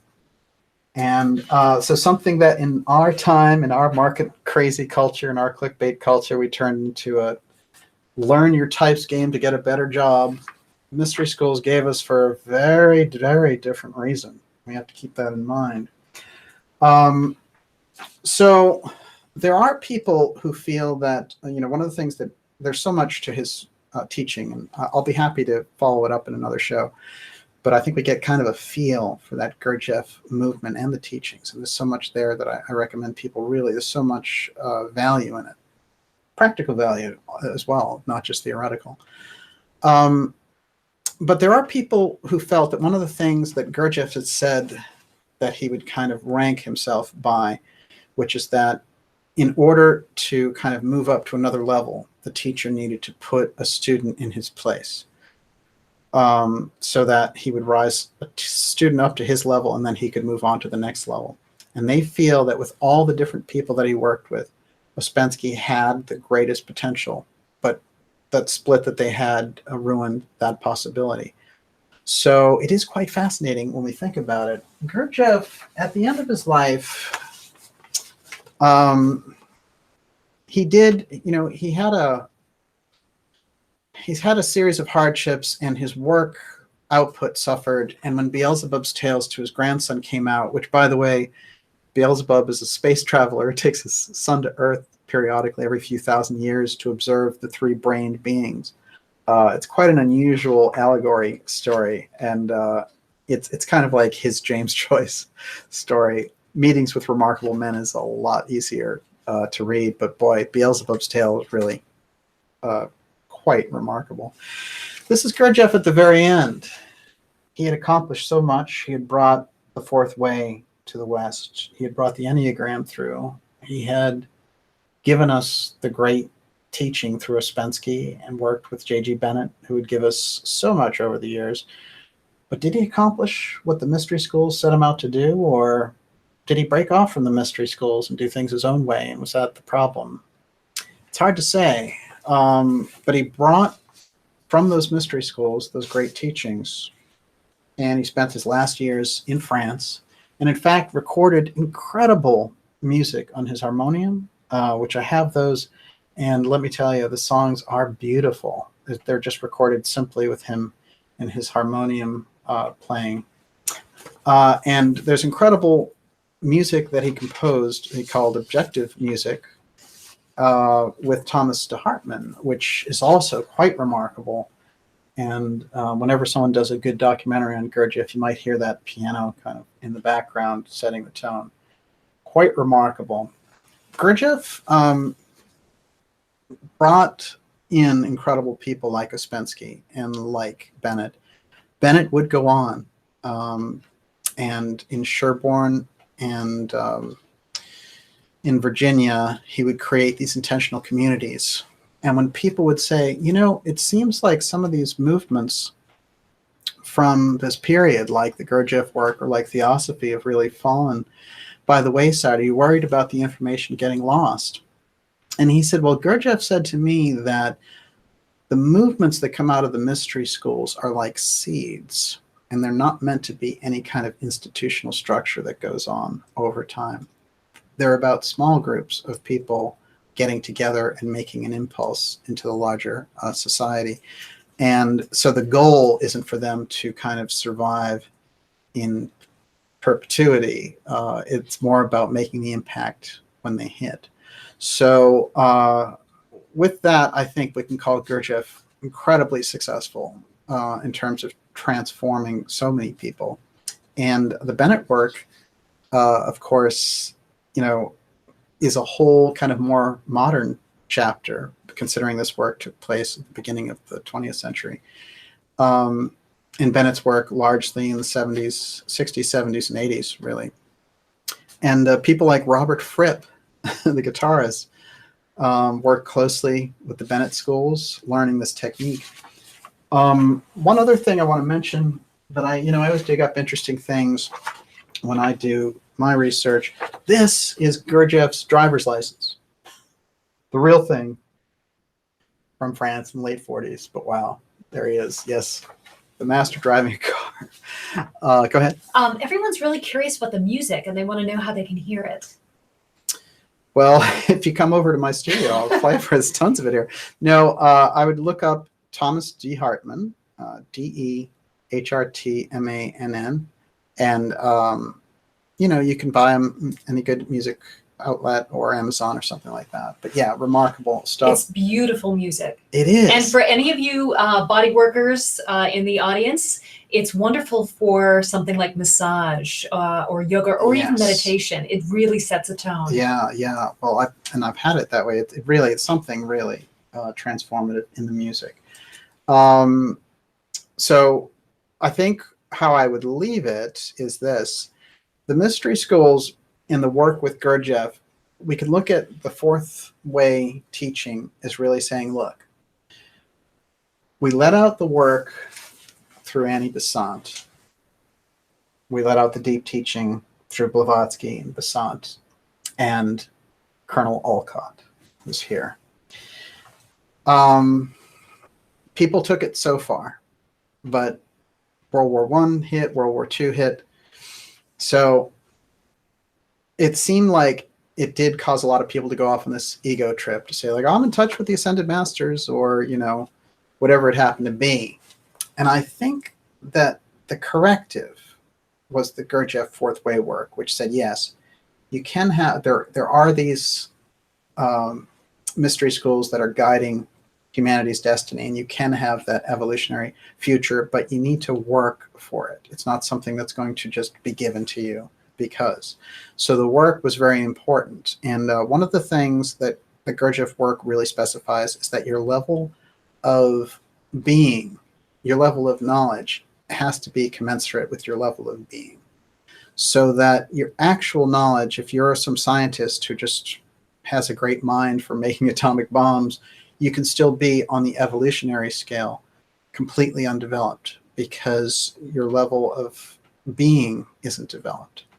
And your level of being obviously is something that's an inner process that you need to work with these kind of principles and laws in order to develop. So one of the funny stories he talks about is, let's take the case of this incredible professor who is doing all these astronomical equations and is a great physicist. And then when he gets home and he's lost his slippers, he takes it out on the maid or freaks out, and he goes through this whole turmoil.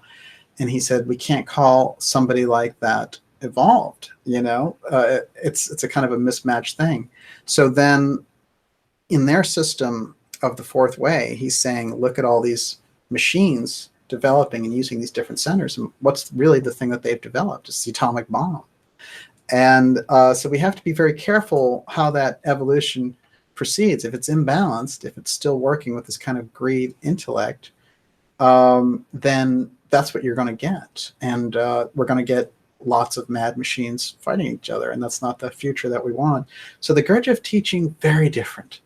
It's not a lot of flowery language, but there's incredible value in it for sure. And with that, I'm going to turn the floor over to Miss Olivia. Wow. Okay. First of all. Yes. Okay. Let's just dive deep right away. I'm with you. Okay. So Dark Jedi Order says, does this have a relevant effect on humanity's future? What is Dark Jedi Order anyway? Got to learn about that one. Does it have a what effect? Relevant. Oh my God. Yeah. Yeah. I mean, think about the Enneagram coming out of the mystery schools and into regular circulation. Thinking about ideas like self-remembering or the different centers. It's incredibly relevant. You have to work with the material. It's not that the material shows up and it transforms everything and you don't have to do anything. You'd have to work with the material for it to transform you. So it's available. And it's quite fascinating because I do run into these situations once in a while where, not in relation to this question, but just thinking about this out loud, where people will say to me like, well, I'd like to do this about that or whatever it happens to be, but I don't have the time, to work on myself or whatever. And, it is a daily choice. But the truth is, without the work on yourself, it's like anything else. It's just not going to grow, So when we talk about doing the show, if I don't do the research for the show, then the show isn't going to grow. You're not going to be here. We're not going to have this conversation. It requires that time, that effort, that work. And it's a great thing when you achieve that, because what's happening is you're bringing it out. You're expressing a dynamic that wasn't there before. And this is what great artists understand, because it's always in the process of creation, whether it's music or whether it's making a movie or video, what it happens to be, a great piece of art, or like that incredible torsion fountain that we saw in the last episode, which I'm still kind of wild about. By the way, I showed the Greek version of this poster earlier, and this is Alexander Salzman, 1923 design for the Institute for the Harmonious Development of Man, and it says to know, to understand, to be. That's the English version of that. Promised you that one. But yeah, great question. We're on. Okay, Charlotte Cowell. What does DJ think of Gurdjieff's discovery of the Gospel of Judas? Well, the Gospel of Judas was discovered much, much later. So he did say things about Judas, that Judas's role was predetermined by Christ, and that we can't think of Judas as this villain. He was. There's a very interesting story about Bennett, and these strange abilities that Gurdjieff had come to me over and over again. But Bennett was talking with Gurdjieff about this and trying to absorb this idea that Judas was meant to do exactly what he did, and it had to kind of play out this way. And as he was doing it, Gurdjieff put his arm around him as he was talking about it and really kind of gave him the sense of it. And he said, suddenly I had this incredible roller coaster sensation that I was floating back through time to the time of Christ. And the whole thing made sense to me. And then in a minute, like in a second like that, I was back in the room. So it seems like when you achieve this level of working in those mystery schools, time also, we talk about apotheum, destroying this sense of time with people and the whole concept of missing time and the UFO file phenomena. This is the type of thing that's happening with people who are around Gurdjieff when he talks about these things. But quite interesting. Yeah, and the story of Judas, of course, we know so little about it. But the Dead Sea Scrolls and the recent discoveries around that, we're starting to learn more. Okay. Kate Tower, did Gurdjieff have any contact with Madame Blavatsky, Tesla, or Annie Besant? Well, what's interesting is that Ouspensky now, there are these levels in Theosophy where this is another interesting thing they did. They had 3 levels. The bottom level was just anyone who wanted to come in and learn about it. So when they would have these events, you'd have the bottom level with all these regular people hanging out. The second level is people who maybe had written something about it, who were journalists, who were covering it, or different guests who had some higher affiliation with it. But the top level was reserved for, people who really understood it and were part of the theosophical thing. And Ouspensky was part of that top circle with Theosophy. Before Gurdjieff sort of came along and really took, because Ouspensky taught the system without Gurdjieff's fourth way system without him, all the way to the end of his life. And he felt that in the system, the way to get to the higher emotional system, aspects of the system in the centers, because they had all these centers set up, as you'll find out when you read the Gurdjieff work, that there are these 2 centers, the higher intellectual and the higher emotional. And the higher emotional and higher intellectual function in a symbolic language. Regular language is gone. He felt at the end of his life, and he said to his students, that the piece that's missing that Gurdjieff didn't give me is how to get to the higher emotional, to the higher intellectual centers. That's where the breakthrough for humanity comes. And that's the key I wasn't given. I developed the system as best I could. But before that, before this whole period, Ouspensky had written Tertium Organum, which really, in many ways, sounds like a philosophical version of Theosophy. And later in A New Model of the Universe, we can see him doing all kinds of experiments with astral travel and writing a book on tarot. So yes, it's quite fascinating. But Gurdjieff, now Gurdjieff did not meet Blavatsky. The timing is not right there because she died in 1893, so he would have been quite young. But Gurdjieff used to tell a very funny story about Blavatsky. It was completely not true. But he used to say, oh, yes, she met me when I was 18, when she was like traveling, and she fell in love with me, So he had fun with it. He regarded Theosophy, it's interesting because there's kind of disdain around Theosophy, but so does Ouspensky kind of develop a disdain. And it's not with what it started out to be, but it's with the kind of fantasy occult fantasy that it became, where, in Steiner's words, it became the plaything for a number of different occult forces. So it lost after that great period when Blavatsky died, and then Besant took over for a decade, and it seemed to really flower. And then with the world teacher things and the court cases, it really floundered. Okay, John K., why is it called the fourth way? Because the other 3 ways to immortality and evolution on a spiritual, physical, mental level are the way of the fakir, the way of the yogi, and the way of the monk. And that is the way of devotion, the way of knowledge, mental mastery, and the way of self-mastery. So mind over matter physically. So the fakir, we don't understand fakirs very well. I don't think we have any good, occasionally, we have these things about mind over matter, walk on hot coals. And I remember when Tony Robbins used to do that and people would sign up for the workshop. And they had to stop doing that because some people just could not do it. And so they'd end up burning themselves.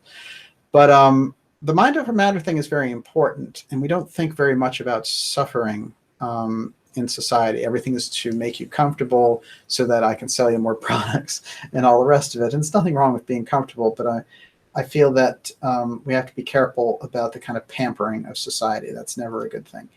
And so, it's interesting because when we look at it, fakirs, there's a whole kind of tradition of them. And what they do is the more pain they put their body through, the more that they're overcoming the body. And this is a tradition that's been going on thousands of years in India. So what do we, with a couple of 100 years here in America, really understand about that tradition? But in the Gurdjieff work, it's one of those ways to immortality. So quite fascinating. But yeah, great question. Okay, occult priestess. Please ask DJ about the Kunda buffer. The Kunda buffer. Well, that is fascinating. There's a lot in the Gurdjieff work about buffers, first of all. And it's very interesting because, we do encounter people who use things like they tell themselves a certain story. And, when something happens, they can't really access the reality of it. They can't deal with it.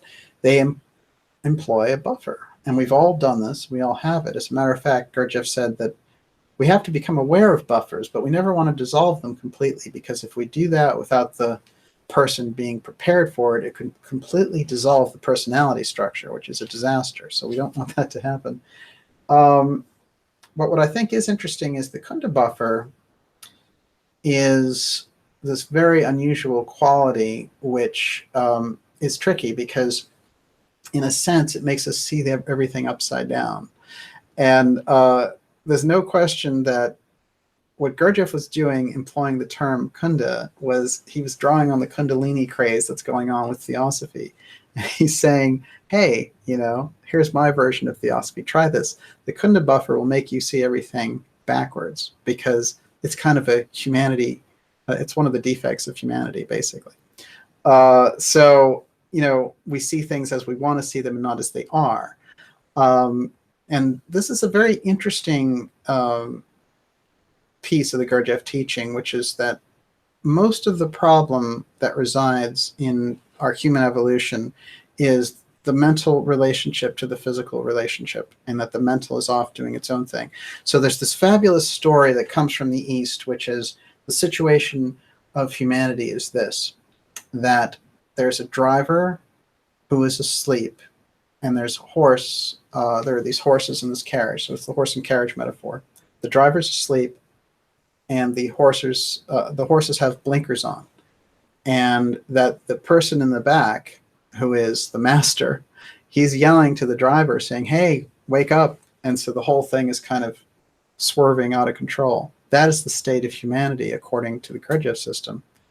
And in some of the examples that he gave of that, actually the master is bound and gagged in the back seat. So it's quite interesting.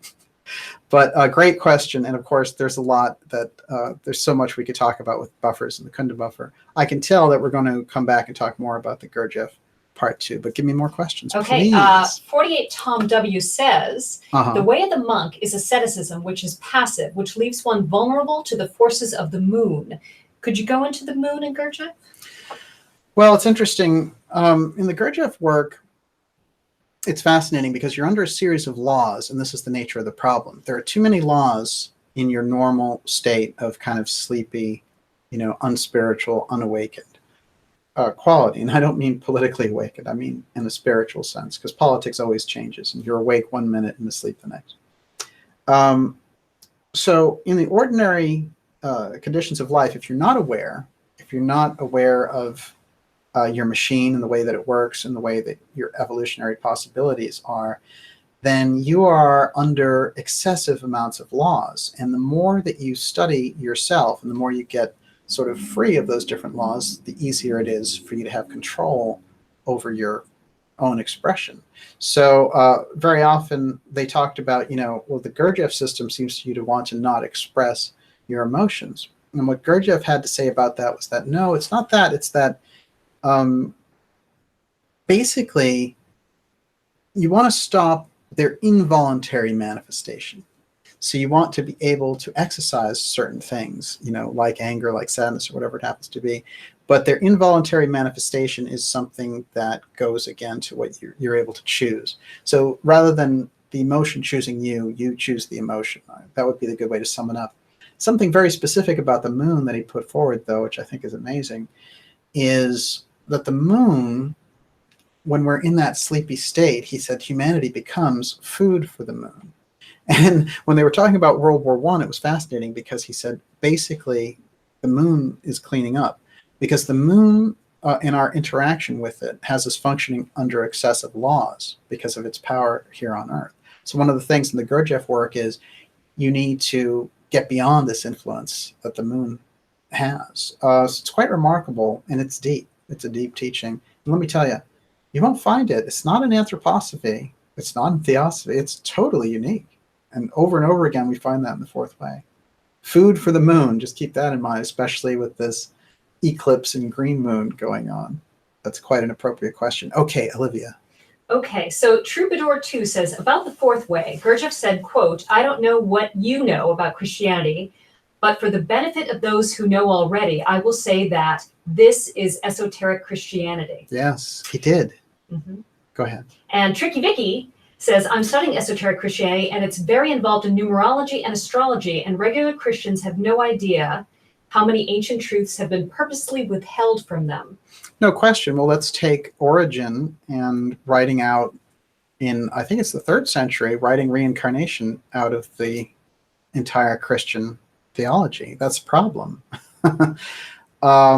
And, it's interesting because one of the things that Ouspensky studied before Gurdjieff came along was recurrence, which is something that Friedrich Nietzsche came up with, which is that you're going to have this recurrence of your life over and over again. The same life, not reincarnation, but recurrence, like Groundhog Day, basically. So Ouspensky wrote a book called The Strange Life of Ivan Ossikin, which, by the way, if you've ever read that book, it has an incredible power to it. It's just very unusual.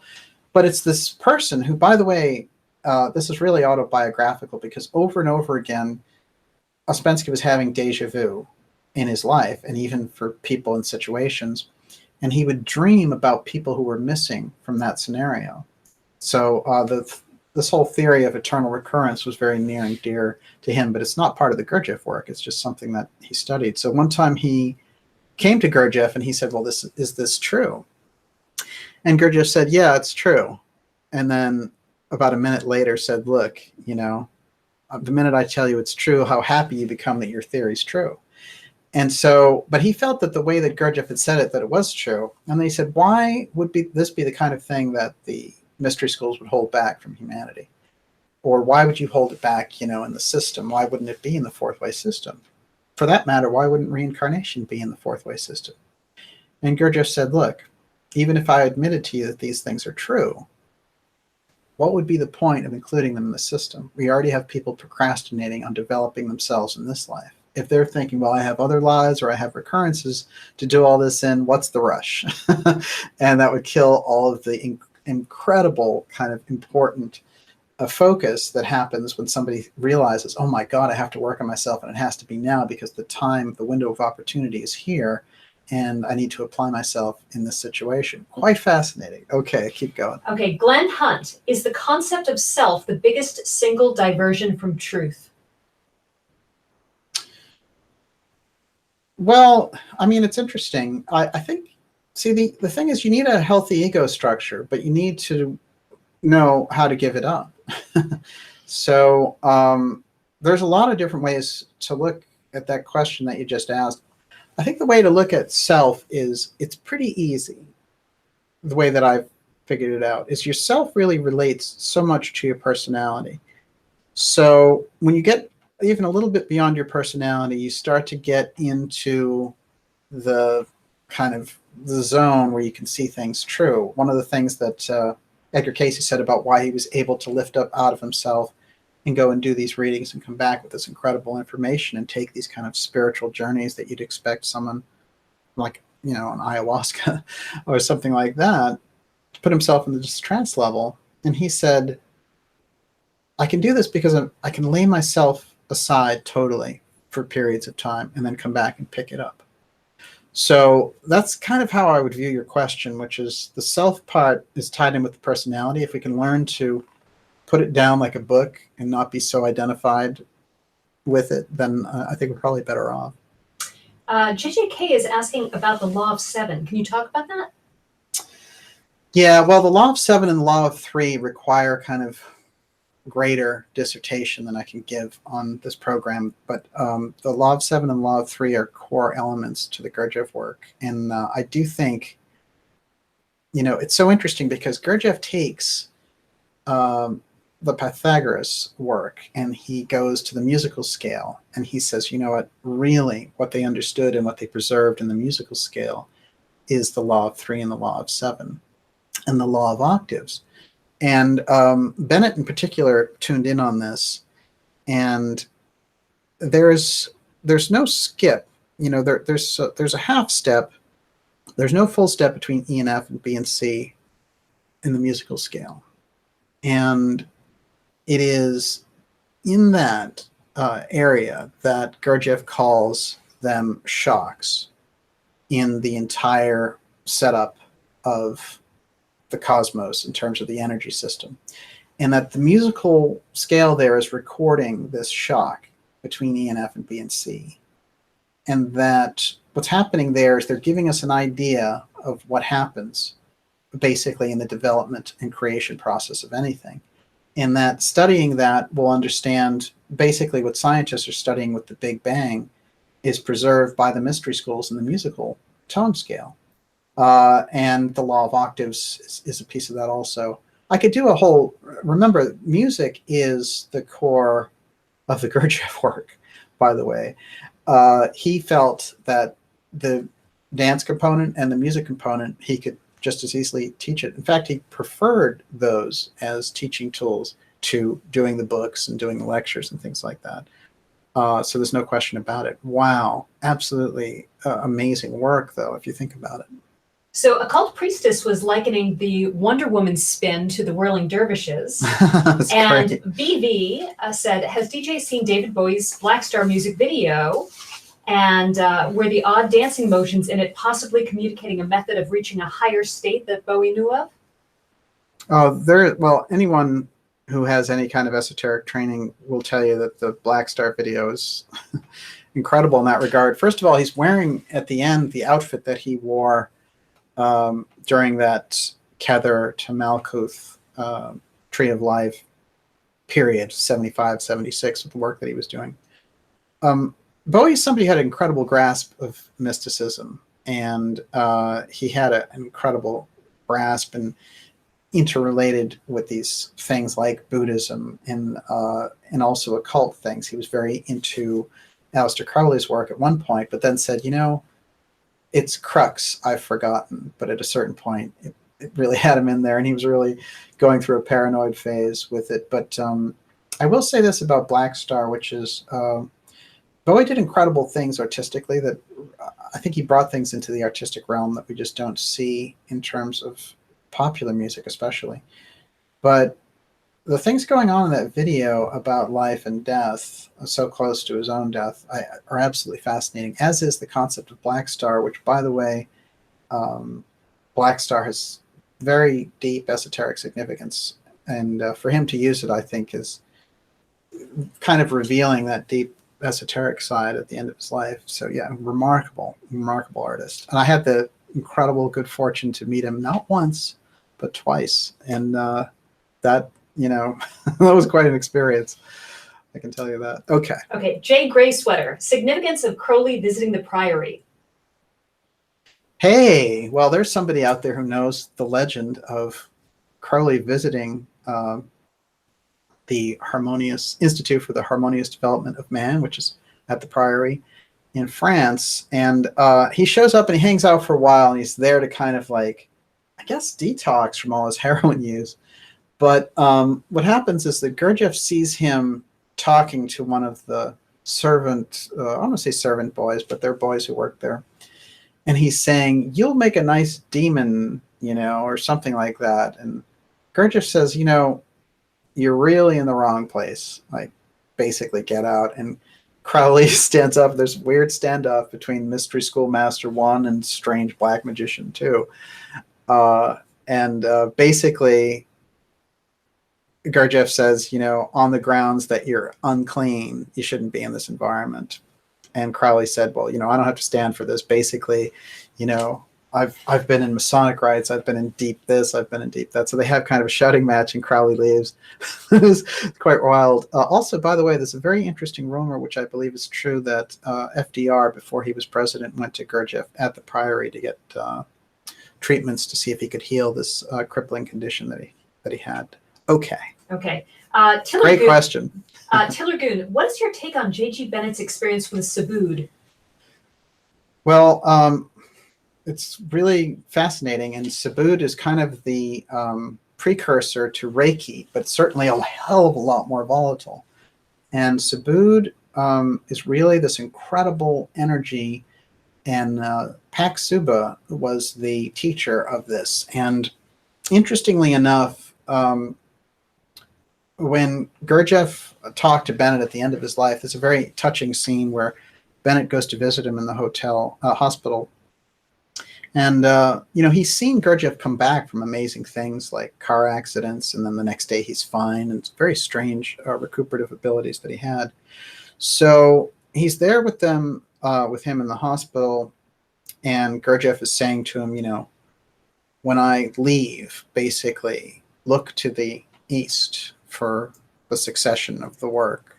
He gives them this idea to look to the east, not the west, oddly enough.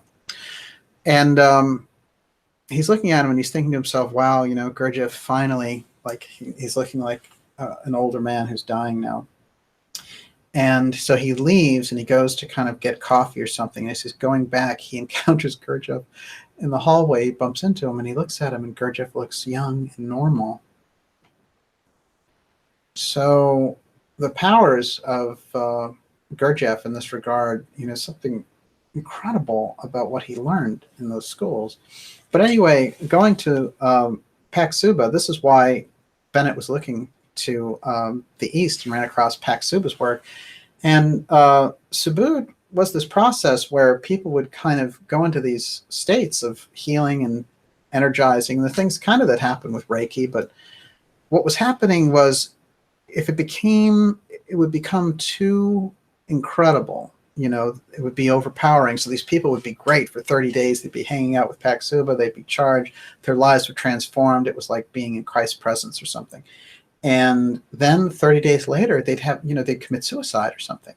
So it was this volatile healing energy that was meant to be a good thing, but too often spiraled out into this other thing.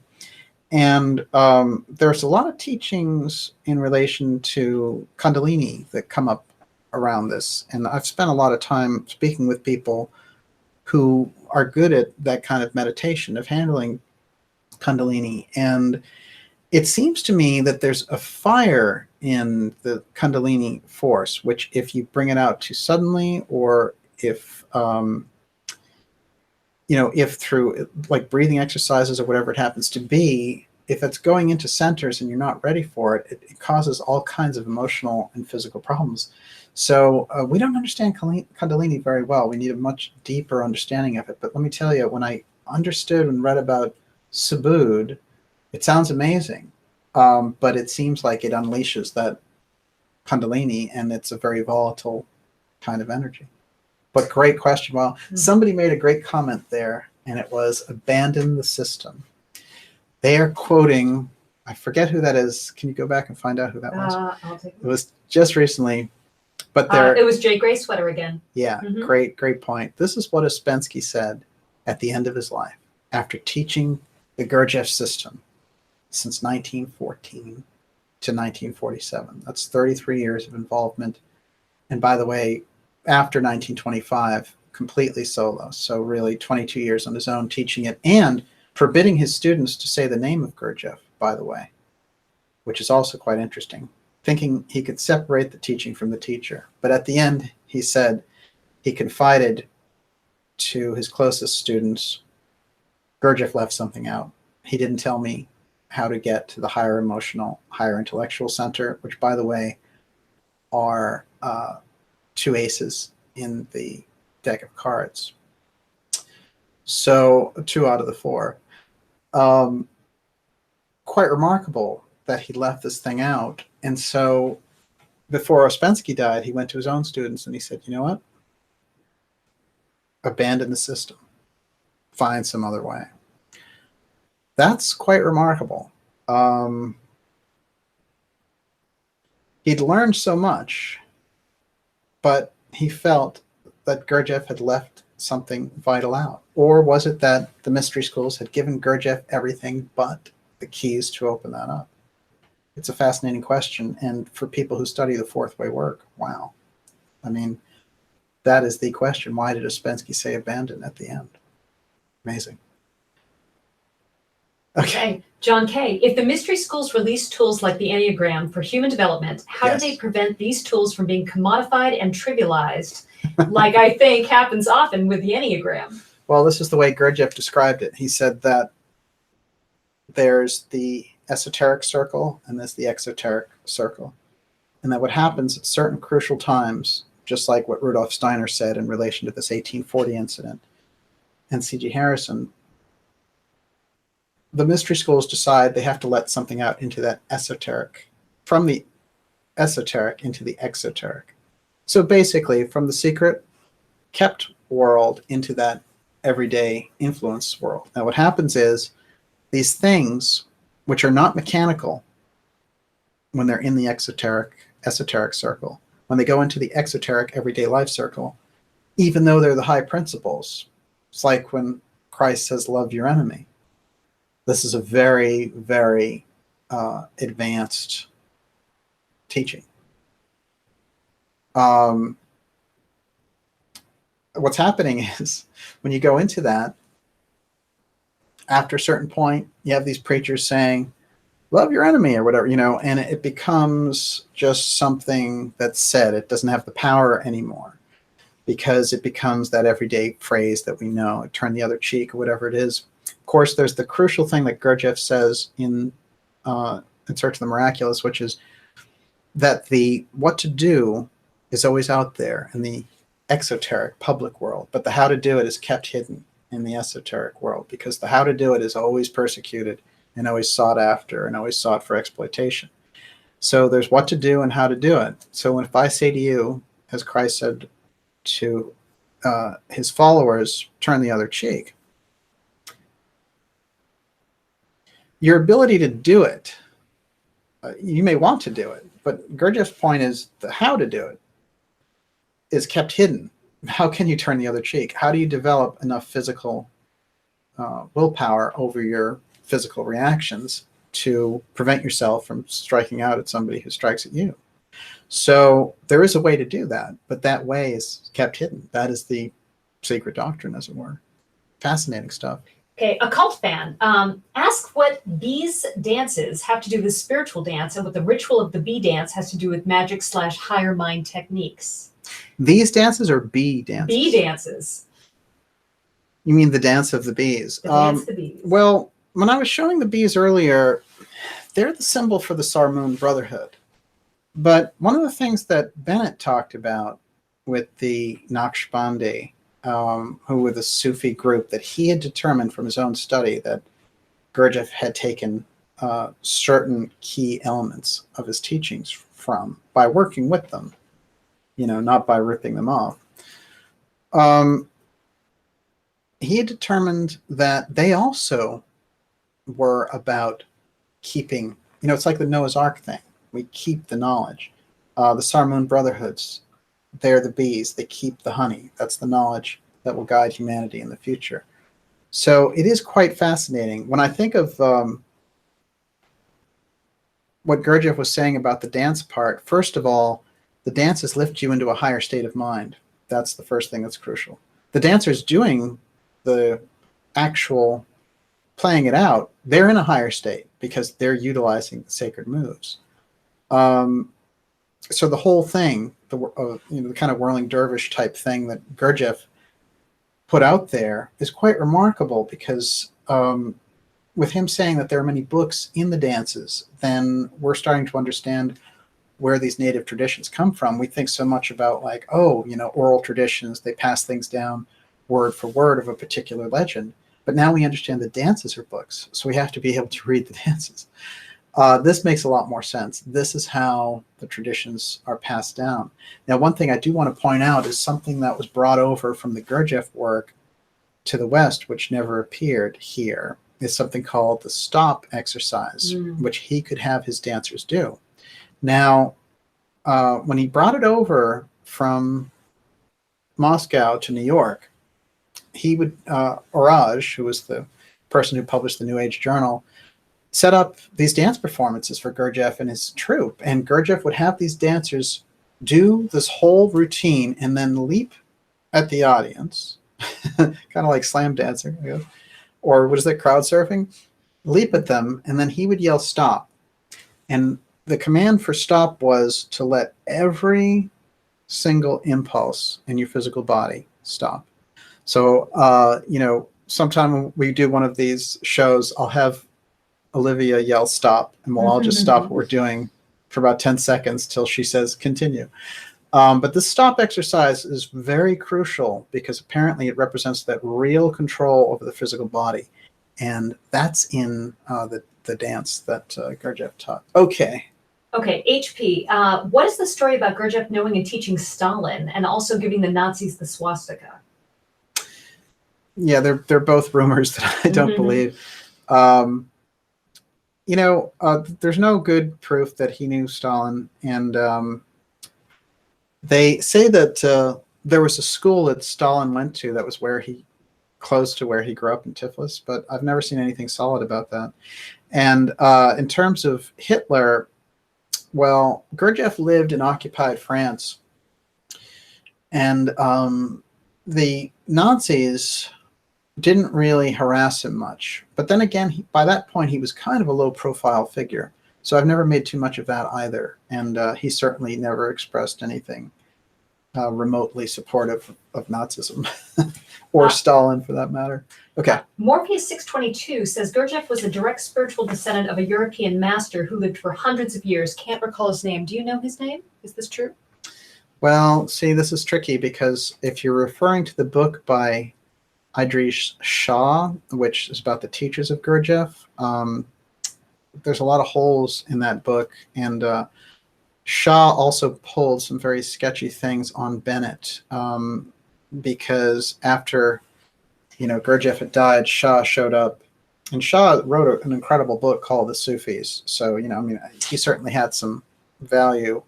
But when he came forward to Bennett after Gurdjieff died, and he said, Bennett had set up Sherborne House, which was in England, was this fabulous place to continue the teaching. And basically Shah showed up to Bennett and said, sign Sherborne over to me, because I'm connected to the mystery schools that Gurdjieff was a part of and all the rest of it.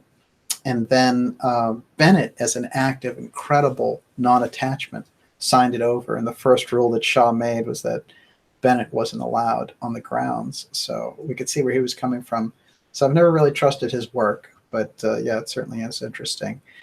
Okay, what else you got? Okay, Brand D. Steiner is dead. Gurdjieff is dead. All the great masters are dead. So what do you think is the most authentic, modern connection to the mystery schools that is accessible to ordinary people? Well, I want you to go deeper, because, of course, these people are, they come and they give us a teaching, and they live in their period of time. They make an impulse for something. But in all of these schools that we're talking about, Theosophy, Anthroposophy, and the Gurdjieff work, they've all identified this period that we're in as an opportunity to work with the ideas and the ideals that they brought forward. As a matter of fact, one of the things that Gurdjieff said was that we should train small groups for societal collapse, like 100 at a time, to work with these higher principles. So he wasn't looking for this worldwide organization that was going to save everything. He was looking at small groups and the way that they could raise their awareness and basically, develop things like systems for understanding higher knowledge, but also on the other level, maybe organic farming, things like that. So we have to go deeper. It's that thing where people say, well, this movement rose up or Theosophy was there, but what about what's going on now? They laid a foundation, and it's up to us to look at the work that the mystery schools have let out into the world. We have that information now. I mean, it's undeniable, and I have studied it. And it's a matter of a choice on our side, which is, do we pick up the work that they've given us and continue the foundation? Because very often, a lot of the things that we've seen in the vacuum of those incredible groups, like Theosophy and Gurdjieff, the Casey work, and Steiner, in the absence of these incredible teachers coming forward, there's been this vacuum where a lot of junk has gotten a lot of traction. And, that's why on this program, I'm very focused on bringing the mystery school knowledge to the fore. I think it's very important. So my answer would be work and use the foundation that the mystery schools gave us.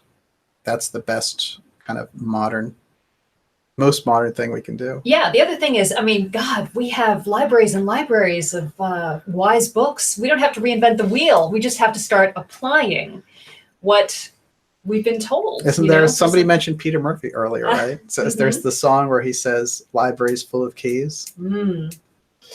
Okay. Yeah. You've got, sit down and read Socrates. That's a start. It is quite fascinating, though, because the period that they've identified is the window that we're in. And that window on the anthroposophical side was 2016 to 2036. Well, you're 2 years into it. So here we are. Cryptos Chaos. What came later for Bennett? He continued, actually, after Idris Shah pulled this kind of technique on him. He wrote a book called Transformation. He wrote Witness, which was his time with Gurdjieff and Ouspensky. And by the way, 20 years as Ouspensky's pupil. And, he said the difference between Gurdjieff and Ouspensky is quite interesting. It's that Ouspensky had this kind of cold, dour outlook on life that, I know that there's a higher understanding, there's a higher mind, but we can't get at it. We have to work ourselves hardcore with the Gurdjieff stuff to hopefully get an opportunity to do it. And he actually said that Gurdjieff was totally different. Gurdjieff was always cooking. He always had like a big kind of group around talking. He did the Toast to the Idiots, where he would toast to somebody's particular quality. Oh, I'm glad you mentioned this, because there's something very crucial in the Gurdjieff work I want people to pay attention to, and it's called the chief feature. And he felt it was the most important thing for helping a student break through to a higher level, which is understanding and identifying their chief feature, whatever that feature happened to be. I could think of some superficial things off the top of my head, like, bossiness, unreliability, insecurity. It's a chief feature, sometimes called the chief fault, around which all your other features or faults orbit. So it's a very crucial thing, and you have to be in a group setting, because it's incredibly difficult in the Gurdjieff work, according to him, to see your own chief feature. So the chief feature is this kind of key, this identifier for you to be able to do this self-improvement work. So do you know your chief feature? I've been given indications over the years, but I'm still working on it. Okay. Inquiring Mind. Daniel, what is the most important thing that you took from Gurdjieff's work? Your chief feature is you're great at everything. I don't know how you do that. Well, I take from Gurdjieff's work that there's information that's vouchsafed for us. It's left there. And it's life-changing, life-altering, and that we can be better versions of who we are. And the way to do that is discover more of our abilities and to bring them forward. And that there's a program of kind of mechanical dullness that operates in the public life in the 21st century. And that in order to get out of its influence, it's more important than ever to take the things that the mystery schools have brought forward and given us. The Gurdjieff work is very unusual, I'll tell you. And I've looked at a lot of these schools and looked at a lot of the different teachings. But Gurdjieff work is quite remarkable, which tells me it's very much an inside job. It's an inside game. It's deep, deep in the mystery schools. One time when Gurdjieff sat down with this person who was very acquainted with the Christian masters and the really deep, deep priests in the traditions from the Orthodox Christianity schools. And he said, how did you learn? How did you develop the system? And, he said, because it's so much, seems to me, it's so much like that Christian system, but that's a deep doctrine that they never let out. And Gurdjieff said, well, it's the ABC. So somewhere along his travels, Gurdjieff ran into that deep, deep teaching. And he says, oh, the centers part, the thing about the chief features, the law of three, the law of seven, it's the ABC when you get into those deeper mystery schools. So that's the way that he described it. And then when the guy pressed him about how he got it, he said, maybe I stole it. Which is interesting because the fourth way is called the way of the sly man, which I find that very unique too.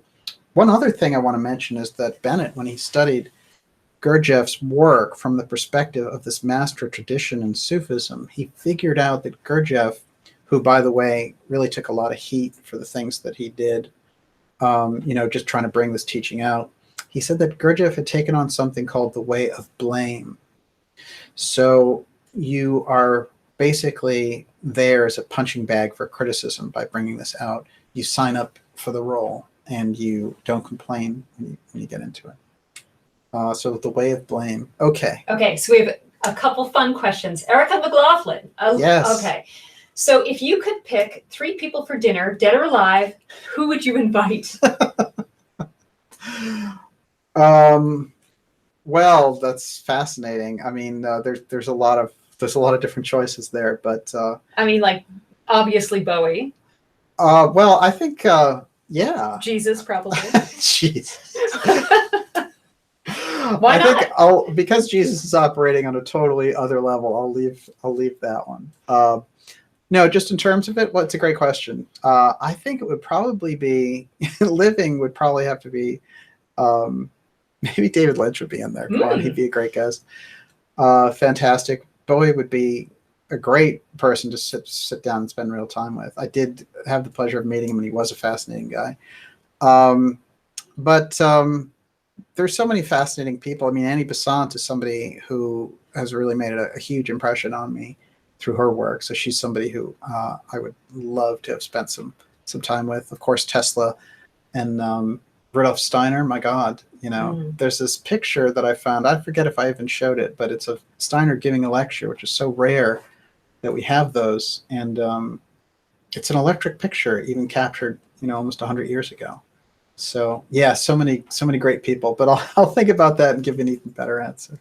Okay. But those are some great ones. Holy Cannabis Oil says, if you could only take 5 books onto a deserted island, what would they be? This one's a little bit easier, maybe.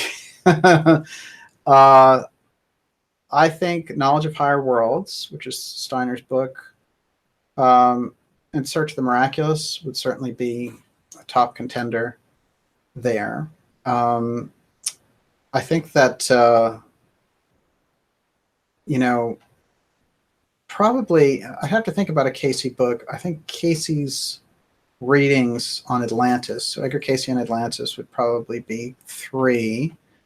But I'm thinking of esoteric books just because that's the top. I mean, there's a lot of fiction style books I can think about.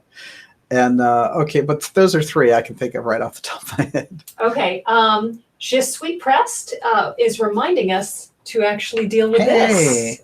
Well, all things come around in a fantastic circle. And here we are in part 20, which is the second part of part 20 of the X series.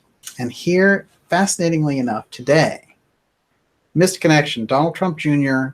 and Robert Mueller Cross paths at Washington Airport.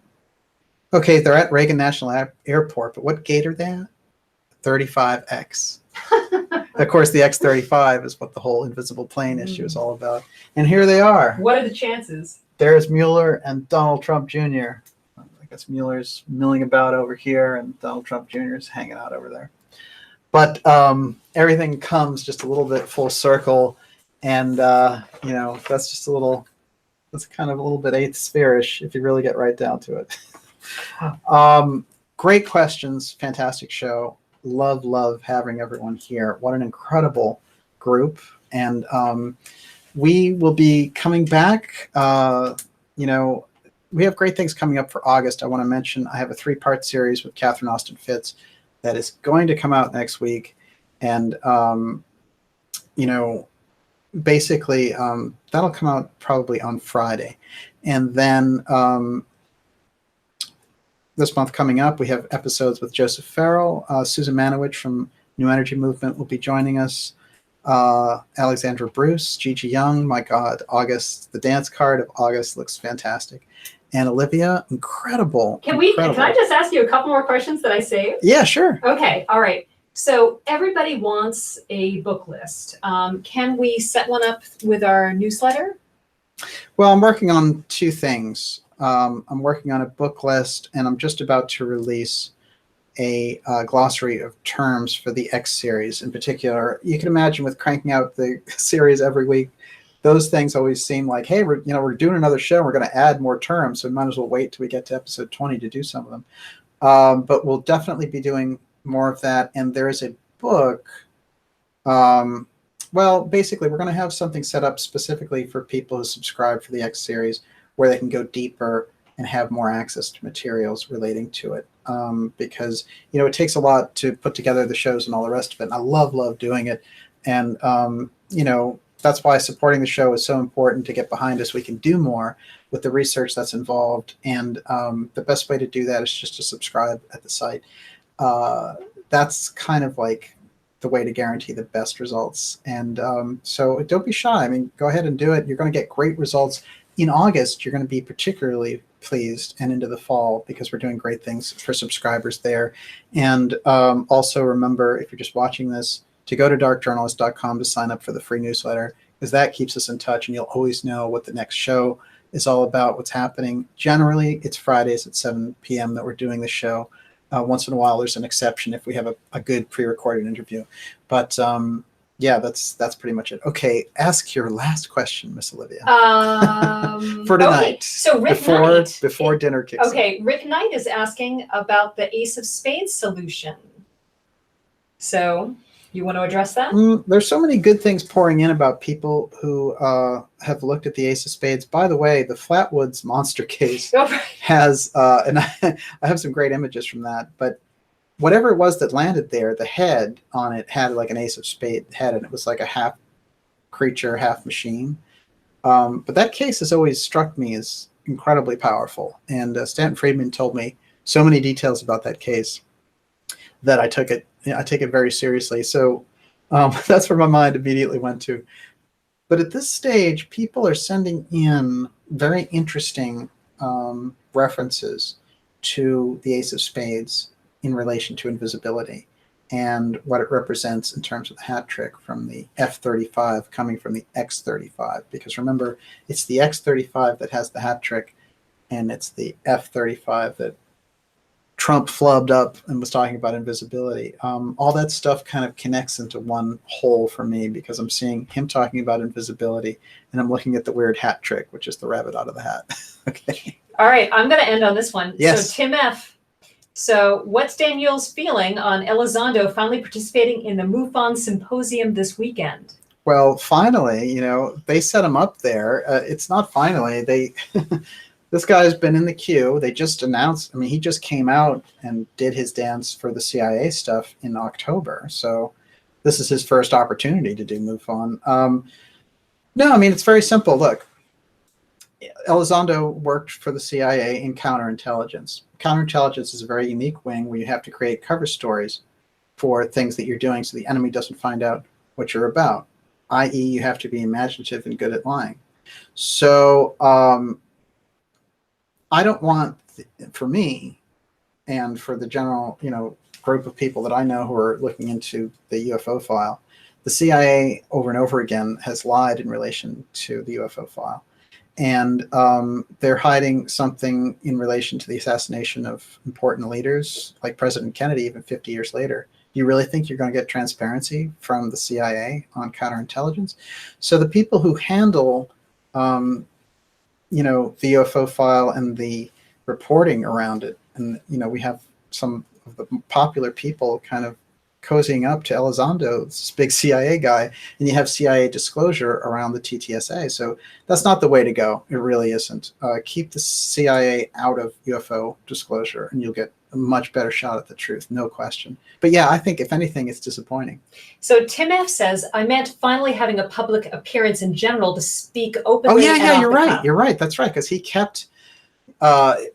I misunderstood that, but he kept himself like, oh, here's my pre-recorded this and here's my pre-recorded that. And the only interviews he would do is he would sort of cozy up to George Knapp, who would ask him a bunch of softball questions. It's weird. It's almost surreal for me because, I've told people before I have great respect for George Knapp. Absolutely terrible job interviewing Elizondo. It's like, so what are you going to release next, Elizondo? Here's some good questions. I'm going to feed you questions. So to the master journalist, here's the good question. First, do you still have any kind of contractual relationship still with the Central Intelligence Agency? How about that for one? Two, are you still bound by CIA rules not to release certain things relating to your work at AATIP? Three, why is there a picture of you in 2010 with your partner in a shipping business when you're supposedly running the AATIP secret program of UFOs with Harry Reid? So it's not adding up. How about good journalism around that? Let's start with that. Okay, and now the final question, back to our theme. All right, well, this is fun. Okay, Eliphas Levi, can you please do a whole show on reincarnation? A lot of people support that idea. Yeah, it's a great idea. Well, we could do a show on Eliphas Levi because let me tell you, that is a fascinating subject for your namesake. Reincarnation is very important. It was left out of Christian doctrine, and it's kind of leaving that out has really messed a lot of things up. Of course, Jesus, when he was speaking to the disciples after John the Baptist died, he said, well, they got their hands on John and they did with him whatever they wanted to do. And he said a few things in relation to it that they realized in the New Testament that he was speaking of Elijah. So he was saying basically that John the Baptist was Elijah reincarnated. That's in the Bible. And so it is in there. It's a fundamental doctrine in the Bible. They took it out and they figured out. I think things and studies around the Gnostic Gospels are also highly underrated, and we need to understand exactly the things that were vouchsafed for us there by groups like the Essenes. So there's a whole web there. But let me tell you something. In the X series, in the next 10 episodes, we're going very deep, and a lot of it is ancient. So the next round of X series episodes, the next 10 episodes, certainly going to include a lot around that ancient aspect. And I hope at least tonight with the bees part, we got a little bit into that, what's going on with the Egyptians on this. But the Gurdjieff work was exciting to cover that tonight. It's very near and dear to anyone who's interested in esoteric work and the work of the mystery schools. Incredible stuff, and I'm in awe of the people who brought that forward after, including Gurdjieff and Ouspensky, but all the people associated with it. And so I definitely hope that more people discover that incredible stuff. And it's great to be here with everyone tonight. It's incredible. We have a great audience with us. And I'm just going to reiterate that, we have great shows coming up for you in August. And we will see you coming up next week. And we'll be doing the X series, starting that up again sometime later in August. And it's very exciting to have done this 2 days with you. I think we learned a lot in doing this and came forward with a lot of new information. and I'm very excited about where we're going with the X Steganography. Someone did send to me an article in Wired magazine relating to X, and sort of we're starting to see that this X thing is being picked up everywhere from MSNBC to Wired magazine. And we have to keep on with our track on it, because eventually they're going to try to distort it and say that it's something else, the way they did with the time capsule and our friends at, I forget the name of Snopes. That's it, yes. So we have to stay on the track and definitely be wise to what's going on that front. Do you want to say hi to Carly and to Hey! Pigtails was in the chat tonight. Hey, also. fantastic. I don't know if she's still with us. Listen, The Pursuit of Happiness is a fantastic channel on YouTube, and Pigtails is amazingly insightful woman, and it's always great to have her out there. So fantastic. Great people out there tonight. Occult Fan, you asked some really great questions. Giovanni Delgado and everyone else who was out there and asked great questions. Thank you. And Carly, I know you just had some great travels. We can't wait to hear all about them and all the interesting places that you went to, because but her show is Dimensions and Beyond, and she does a great podcast as well. We will see you all in next week, and it's been great doing the 2 parts episode with you, and we look forward to seeing you at darkjournalist.com and with the newsletter, so we have that really tight communication with each other. And Olivia, what can I say? This was great, and I have to say that I love doing 2 shows a week. So I hope we get to do more. Are you trying to tell me something? I'm trying to tell the audience, actually, if you'd like to have us do 2 shows a week, please let us know. We will try to make that happen. Yeah, we will try to make that happen. No, we're doing a great schedule, and we always want to hear about what you guys are looking forward to and what you can handle. What's interesting is we get the ability to do the show per week, and really that's like, bringing it out. And if we do 2 shows a week, we probably would start them maybe in the fall, but that's all pretty up in the air right now. But we're going to keep on doing 1 show a week for sure. And it's great to have you here. Gee, Olivia, you're really knocking them dead with that, and excellent, really excellent and on point tonight. So thank you so much. Couldn't do it without you. And we will see you all next week. Have a fantastic green moon, and hopefully have a great Sunday as well. Talk to you soon. Okay. Good night, everybody. And Saturday night. Let's not forget that.